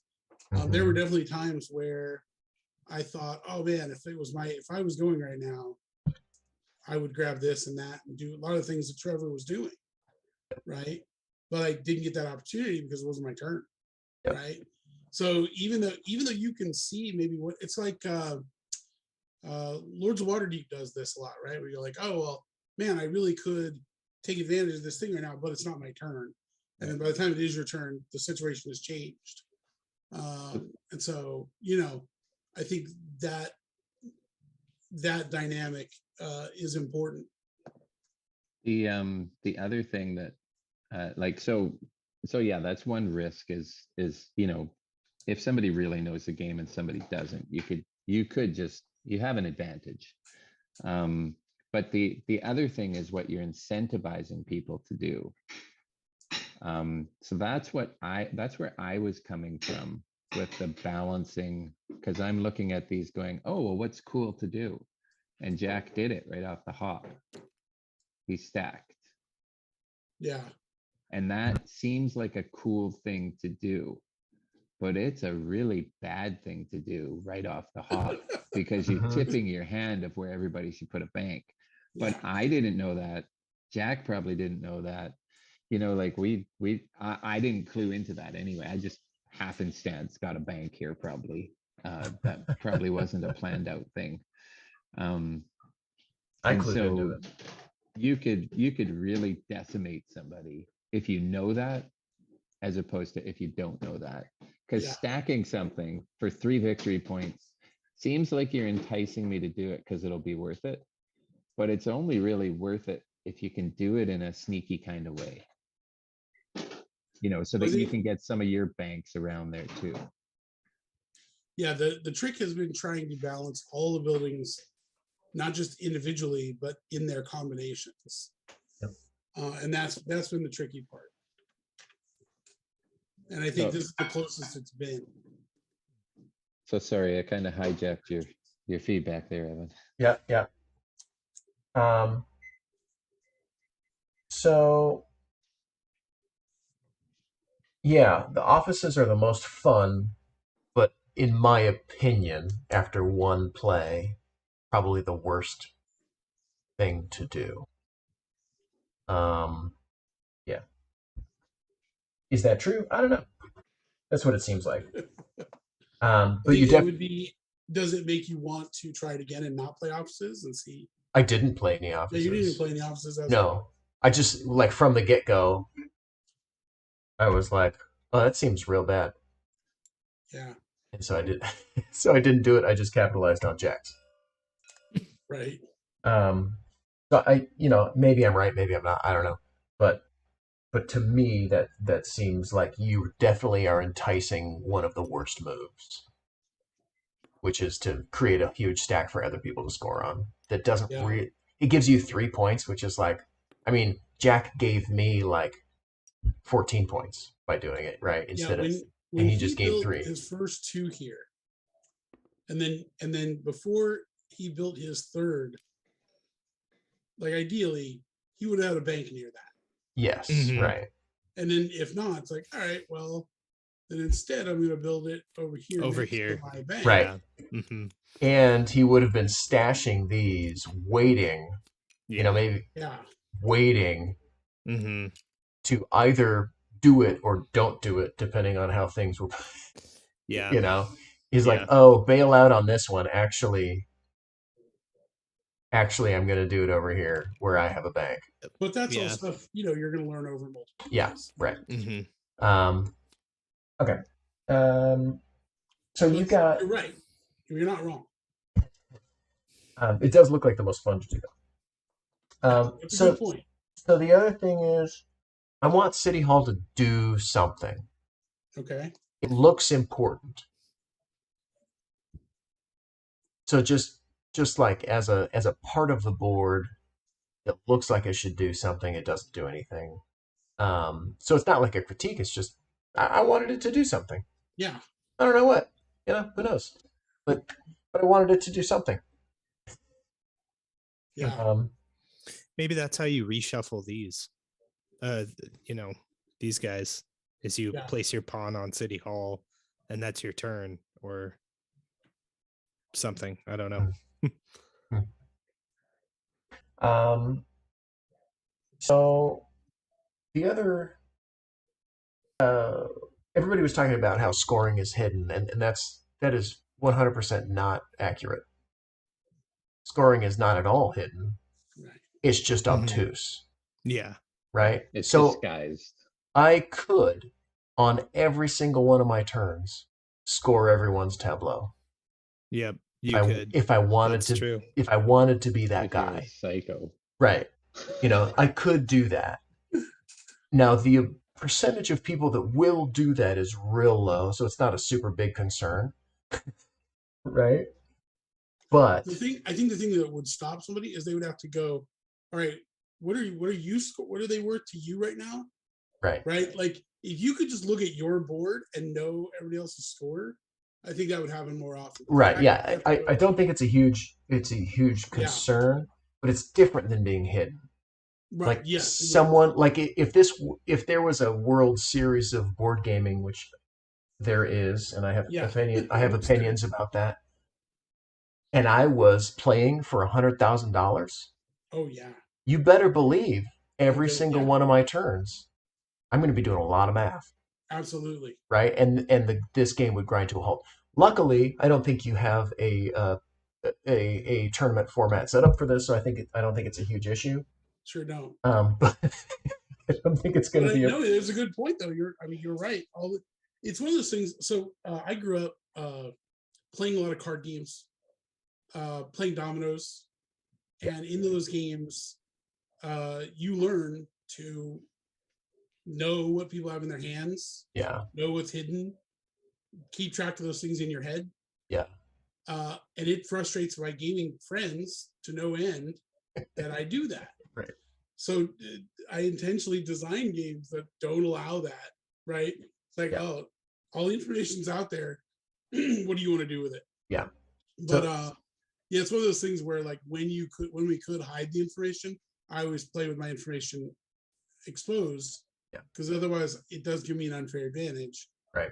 That I know what everybody else is hiding. We play like Small World, for example. Like, I know exactly how many points everybody has, even though it's all hidden. Right. Because it was scored publicly. Right. And then hidden. Right. Right. Like you scored 12 points in your turn, and everybody announces how many points they score, and then they hide it. Right. I hate that. What you do is listen and pay attention. You know exactly how many points everybody has. I hate anything that makes me rely on memory as a useful tool. Right. Right. Which some people love that, but I do not. And it's just a thing that I do. Yeah. Like, it's a thing I grew up doing, and so I just do it. Right? Yeah. I have to intentionally not do it sometimes, right? Like, okay, well, try not, don't count or intentionally make myself forget what the score is. Yeah. So that it's more fun. Yeah. Because there are too many games out there that are like that where it's supposed to be obscured and it's not. Yeah.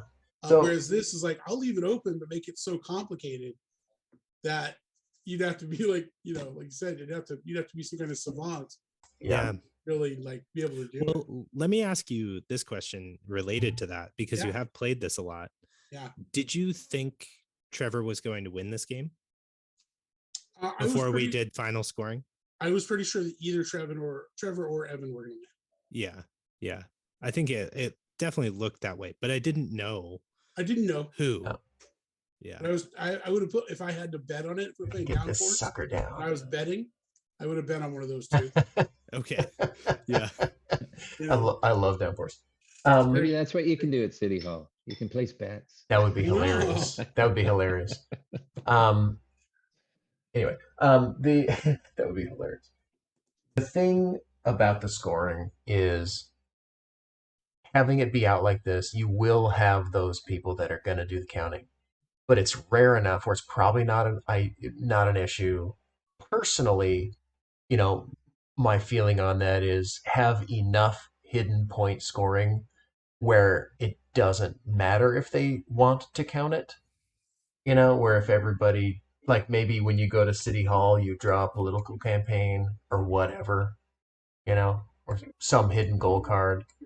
Have enough potential hidden points where it doesn't really behoove anyone to do that math. Yeah. But I also understand that that's like a personal, design preference is having hidden points. So, anyway. I have made that choice. I can tell you, like, in other games I've designed, I've had publishers say those exact words. You're right. Yeah. Like, oh, this game seems solvable at this point.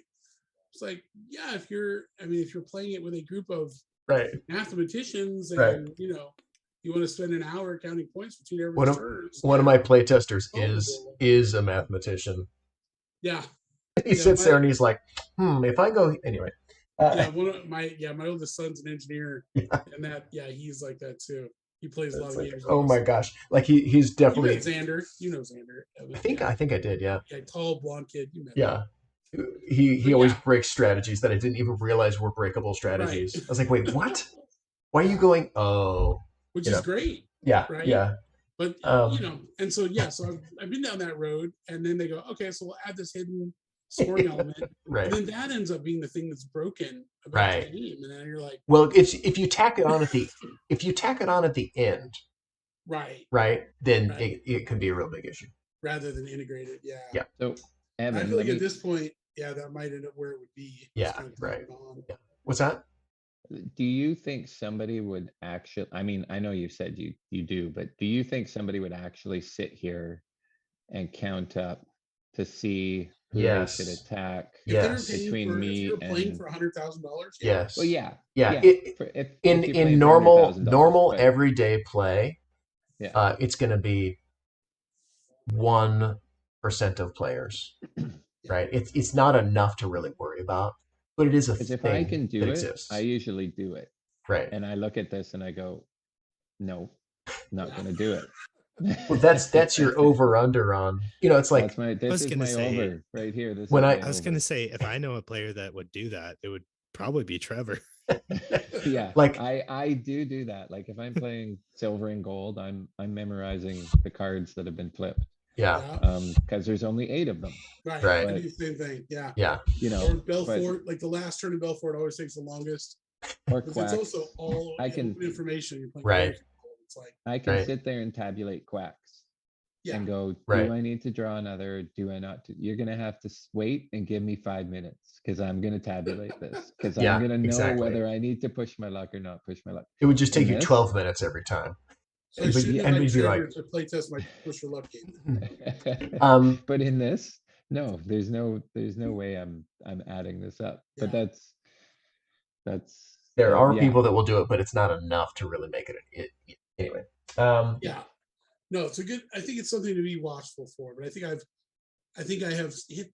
There's a sweet spot between it being overly complicated Yeah, and complicated enough people won't do what you're talking. yeah. I definitely don't want to do the scoring more than once in a game, Yeah. right?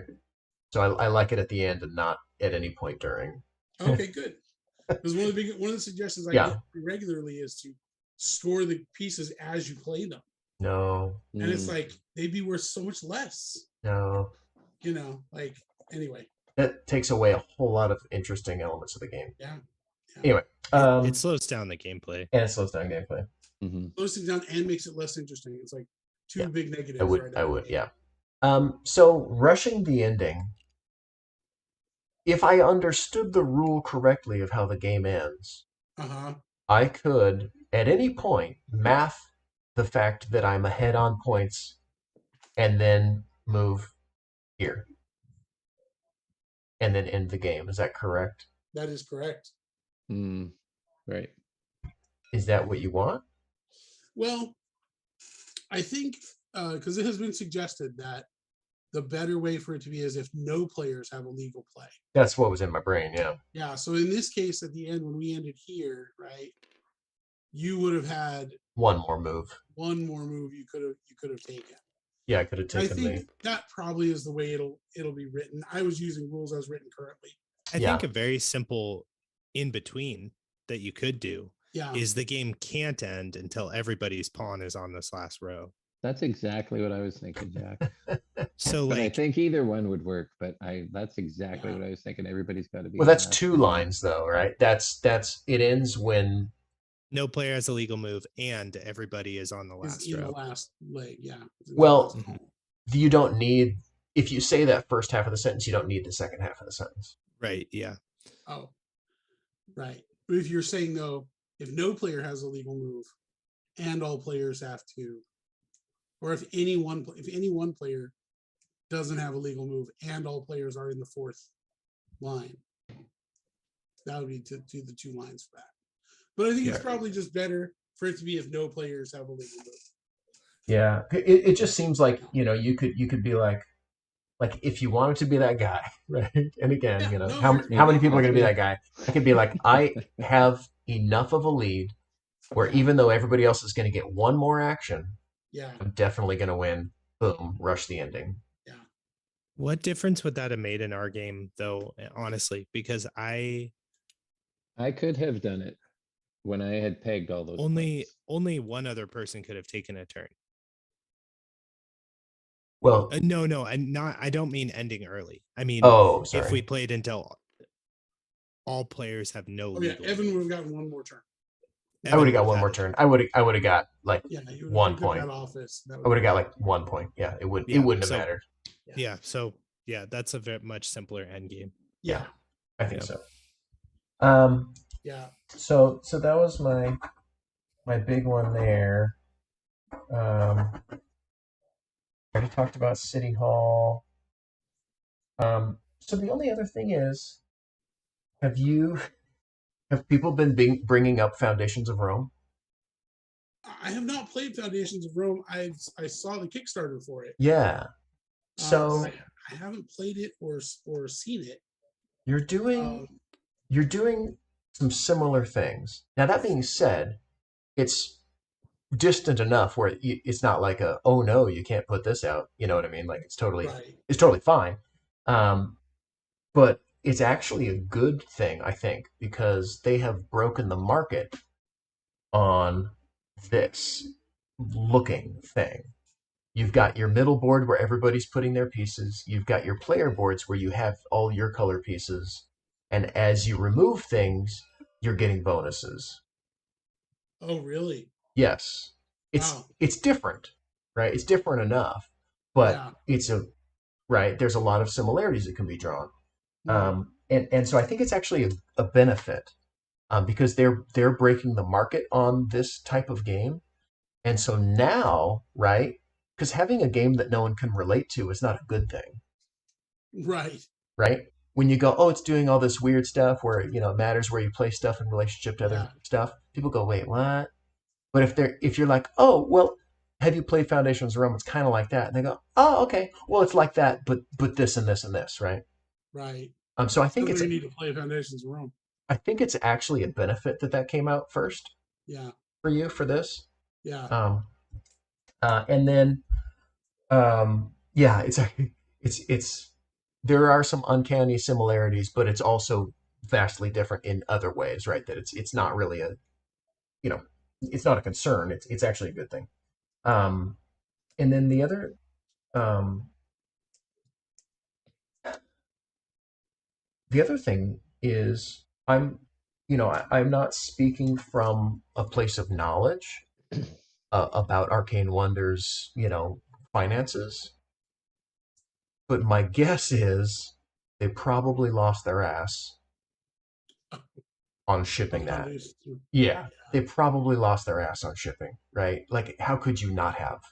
I don't know. I mean, they did Santorini. You'd think they would know Did they who do was their Santorini? I sponsor. thought that was Roxley. That was Roxley. Who was Roxley? Yeah, Right. okay. Um, Did they not do Foundations of Rome? Who did Foundations of Rome? that was Arcane Wonders. It was Arcane Wonders. Wow. Yeah. I thought the same publisher did Santorini. No. Although Huh. I could see why you. Yeah. Anyway. Yeah. So what you've got here Hmm. is in the same genre, right? It's the same genre, but your game is different. Your gameplay is different. It's a touch heavier. And then the other thing you've got here is you're gonna get away with wooden pieces Yeah. because of the slight. Well, they're not slight because of the differences in gameplay. You're gonna get away with wooden pieces Yeah. and kind of cure yourself of all of or your publisher of all of those shipping woes Right. that I'm assuming Foundations had. That's interesting. I wonder if, like you said, that it's. I wonder weight wise, which one's heavier. They're different because Foundations of Rome, even though it's a very simple game, yours is a little more complex up front, and Foundations a little simpler up front. But Foundations does have some interesting strategic complexity, right? It's not a total nothing game. It is a good, interesting game. It's like bidding, right? You're trying to play. You're basically So in that one, there's a row. It's a bingo board, right? You've got bingo and you've got 1 through 9. Okay, yeah. Right, and so these cards say B9, I2, right? Except it's A through H. You know what I was thinking it's of? not bingo, I was but thinking of that new Art Deco oh, game that's on I Kickstarter. haven't played that one. I had a completely new game in my head. Sorry. But so you got this biro of cards, and you buy cards, and then you put out a little marker on the spot that you bought. Oh, you're thinking Skyrise. No, Skyrise. That's what I was thinking of. Oh, okay. Yeah. I've never played that one. Yeah, that's a completely different game. And then you take different I think size buildings Skyrise is Roxley. from your Yeah. board. Oh, okay. It is. Yeah. That's funny. So you were Yeah. thinking of a Roxley game. Yeah. You put them out, but this game is a little more gamerly up front, right? So the Kickstarter's not going to be quite as crazy, but it's also not going to have all those plastic pieces. Yeah. And it's actually going to potentially make a higher margin, even though a less huge splash, right? Right. It'll be a more It's not as actual. sexy, but it'll be more cost effective. Yeah, exactly. You'll Yeah. actually be able to get it to people. Um, It and looks like a monster box. oh, are you looking Just at looking Foundations of Rome? It up, is. It's ridiculous. It's yeah, it amazing. I mean, looks it's fun. Don't get me wrong. huge. And the gameplay you've got going on here is really emergent and interesting. And it's a touch heavier and it's a little more interesting. So basically, like if I was going to pitch your game to a gaming group, I'd be like, hey, you guys like Foundations, right? Do you want to do that, but just like, just kind of turn it up a notch? A little heavier and a little faster, less time. Yeah, yeah. Do you want to just turn it up a notch? And slightly different game style, but same idea, and just kind of a little bit more to think about while you're placing stuff. Interesting. You know, That's um, something I haven't really been able to think of who a good publisher to pitch this would be. Like yeah. because it's I thought To me, about yeah, it's very Tiny Towns-ish, but you've Hmm. flipped it from a solitaire to a central board. So to me, the first thing that kind of comes out of my head is AEG. I don't know Yeah, if it's too big for that, like if it's too I heavy. complex for them or not, I but think AEG really likes games where there is a communal something that happens and everyone uses that differently. Yeah, like Cascadia and yeah. yeah. But the only reason I say them is because if everybody liked Tiny Towns, hey, here's the flip of it. Now we got a competitive central board of not really tiny towns, but we're building buildings and Definitely doesn't hurt throwing them out there. to bring it up to John. Yeah. And so I would, yeah, definitely check out and play Foundations of Rome just to see Yeah. what I'm talking about. But I'm only making the comparison because I think it's actually a benefit. Um, and I think it's going to make people look at the success of Foundations of Rome and then look at your prototype and go, oh, I want to publish this. Yeah. Right? Oh, wait, I can ship it to people in a box this size? Sweet. Right? Right. Right? Right. That's Yeah, great. it's built to be in a 10-inch box for sure. Yeah. Yeah, yeah. And you're not going to have to do all the molds and all that, the upfront mold costs and all that Yeah. stuff. Like, I think it's kind of a production win for a company.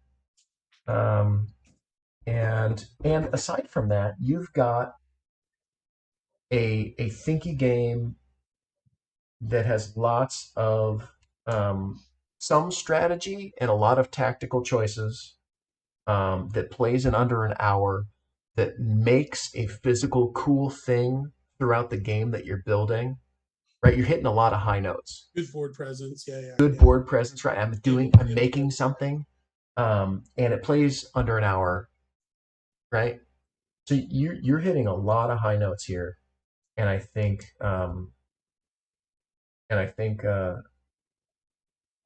yeah, good job. Thanks. I appreciate that. Yeah, yeah, like all the stuff I thought was an issue as I was going through it. By the time I got to the end, I was like, oh, that's not an issue. Oh, that's not an issue. He's already figured that out, right? And kind of done. Like I think you've done a lot of good things with this. Like I think, like you said, this is you've honed in all the scoring interactions. It's in a place now where really it's just you know wider publisher playtesting. Well, that's the And other part, right? Like, I know if I find a publisher for it, they want me to get it 95% of the way yeah, there. exactly, They can do the exactly. last 5%, right? Yeah, They're it's going to there. take it. Their own devs are going to tear it apart, Yeah, put it back together, and I think it's there, make man. changes, and that's fine by me. You know what I mean? I think it's there. So yeah, that's that's my that's what I think. Like Would you think anybody else other than AEGs or any other? Because I was thinking, I don't even honestly, think I was thinking AEG would. maybe board game tables. I don't know them very well. Well, they did Kabuto Sumo, Yeah. Yes. and they do woodworking. Okay. Because like Haba does woodworking, but this is Yeah. way too heavy for Yeah. Haba. Yeah. But like they do woodworking, so they'd be able to source these wood. They'd be able to get the wood pieces really in. I don't think these wood pieces would be that tough for many publishers or for many mid to larger publishers. Yeah. No, I don't think so either. Because these are pretty like I don't think it's going to be tough for them, Yeah. but maybe you're right. I know they were, somebody that they did a good job with Tony's game. Yeah. I just know people who've worked with them, and it has gone well for them. Yeah. And I mean, there's something to be said for working with publishers that are good to work with too. Right. Yeah. Yeah.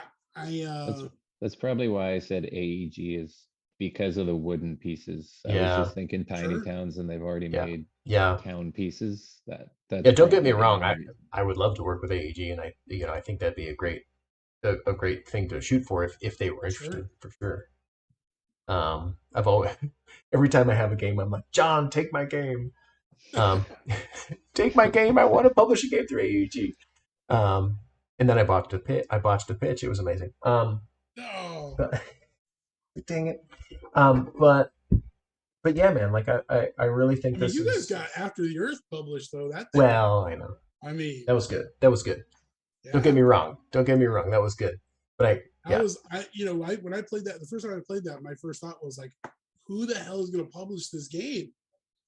Like, it's great, and I love playing it, but who's going to publish this thing? It had a lot. Yeah, it was a production challenge for sure. Yeah. So, I mean, if you got that published, I have faith in anything you can publish. You know what I mean? Like that, with that, and that's not a knock, because it's a good game. Yeah. And I was super glad that it got published because it's such a good game. But I was worried the production costs we're gonna keep it. Yeah, well, it's something where you definitely have to go all in on something like that and like really, yeah. But definitely is something I keep in mind. Yeah, but this game, even if you left it, plain Jane city blocks, you would still have a really good game on your hands. Obviously, a publisher is probably going to change the theme and do whatever with it. But if you put this in space and I'm like building a space colony, sure, oh my gosh, you just upped your your player base by sure. however many, and you put some fancy. It could be. I mean, it could be anything. It could be. Yeah, right. Oh, we're building a garden, and these are different types of flowers. Oh, that green just want to be next to the azaleas. Yeah, it just depends on the publisher. Yeah, totally. Yeah. But it could be literally anything. And that's part of the thing is like I don't want to get too caught up in try the end result. That's because then you kind of design yourself into a corner. Yeah. Where it's like the way it is now, you could retheme it whatever. Yeah, I'm really stoked about this, man. I think this game, is going to be a big win for whoever ends up publishing it. Well, let me say, you guys having me on here and give me a chance to show it to you and talk about it in depth and put the video up on YouTube. It's something that I can use to market the game. So I mean, it's a win for me too. You know what I mean? Good, man. I hope it's helpful. Yeah. Yeah. So look, hey, you want to see this game get played and you want to hear some analysis about it? Here's a video, Yeah. Yeah. Yeah, totally. Yeah. Yeah. So definitely a service you guys are providing, intentional or not. Well, yeah. My big intention is it just helps, up and coming designers like see what feedback looks like and then go, oh, I can apply that to my game, But then if it's also beneficial, to be like, do you have a playthrough? It's like, well, yeah, I do actually. Yeah. Even though by the time you pitch it, maybe it's in a different state, and so the playthrough that we did here, maybe who knows, but maybe it's useful, maybe it's not. But still, I'm very happy if it does provide any benefit in that way, also. Well, cool. I guess we should. Jack? I was just gonna say, I think, last words, Levi. If folks want to follow along with what you do, where's the best place to follow up on your projects or get in touch? I'm on Twitter most of the time. Board game Twitter is kind of the community that I'm in. So at Levi Mote. I also have LeviMote.com, which has most of my art projects on it. I have a weird name, so most social media is just Levi Mote. Yeah, nice. That's perfect. That's awesome. It's easy to spell. It's short and it's unique. Yeah, LEVI-MOTE. It's easy. Yeah. And so Mote it's, you is know, also a very thematic game designer name, right? oh Right. yeah. Oh yeah. Yeah, Mote. Like it would Yeah. work for after the Empire, of course. No, a moat Right. isn't moat a very small item? Yeah. Yeah. Like Yeah. yeah. A moat, and it can even be like a concept, an idea. A moat. Yeah. A moat. Just a little. Yeah, Yeah. right. Yeah, I was thinking MOAT. Well, yeah. Right. But yeah, a mote is a Probably tiny more likely where it came particle. We're Yeah. definitely planning on a moat. Anyway. Uh, Yeah. well, No. So yeah. I mean, I got more stuff. Whatever you guys got more room on your calendar. Cool, man. Yeah. Let me know. We'll throw it down Um, again. Let's. And if you're looking for people to help out, I'm a big believer in paying things forward. Yeah. A lot of people were really generous to me when I first got here. Like I Yep. said, I've been doing this for 10 years, a little more now. And a lot of people were really generous who were already in the industry, were very generous to Yeah. me. So I believe in paying it forward. Yep. So whatever, I used to work with Playtest Northwest, as you know, doing a lot of that. Doing a lot Yeah. of, I never did get to go to any of those, but yeah. yeah. But we used to do a lot of that stuff. And since I moved a little further south, it's harder for me to get to those. But Oh wait, I did do one of them. Anyway, sorry. yeah, it's okay. I did do one of them. So yeah, so if you're looking for more people to help out, give feedback, Yeah, man. jump on and help out with that. In any Thursday Love to have night you on that the you're test. not playing D&D, That's let the hard part. That's the let hard part. let me know, and All right. and you can come on either showing your game or as a playtester. Just let me know. Yeah, I've got a push your luck game that I need to. I've taken it to. I've borrowed some alpha testers from other people, publishers, and run it by. So I think it's kind of at that point where I could show it too. Yeah, cool. Yeah, let's shoot me some messages. Let's get you on the schedule for sometime in July or Yeah, something. yeah. And then, like I said, I want to pay it forward, help other people out too as much Yeah. as I can. Yeah, just any Thursday night you're up for it. Let me know. All right, gentlemen. Yeah, thank you very much. fantastic. Thanks, Levi. Great playing Thanks, with you Levi. again. And Awesome. best of luck with City Blocks. Yeah, Yeah. thanks Levi for coming on. Thanks Appreciate it. Trevor as always for coming Thanks, on. Trevor. Thanks, Jack. And then Jack, of course, my illustrious co-host, who's actually good at co-hosting. Welcome, Evan. Happy to help. Cool. All Awesome, right. guys. Have We'll a see you good next night. time. Everybody in the chat, have a wonderful evening.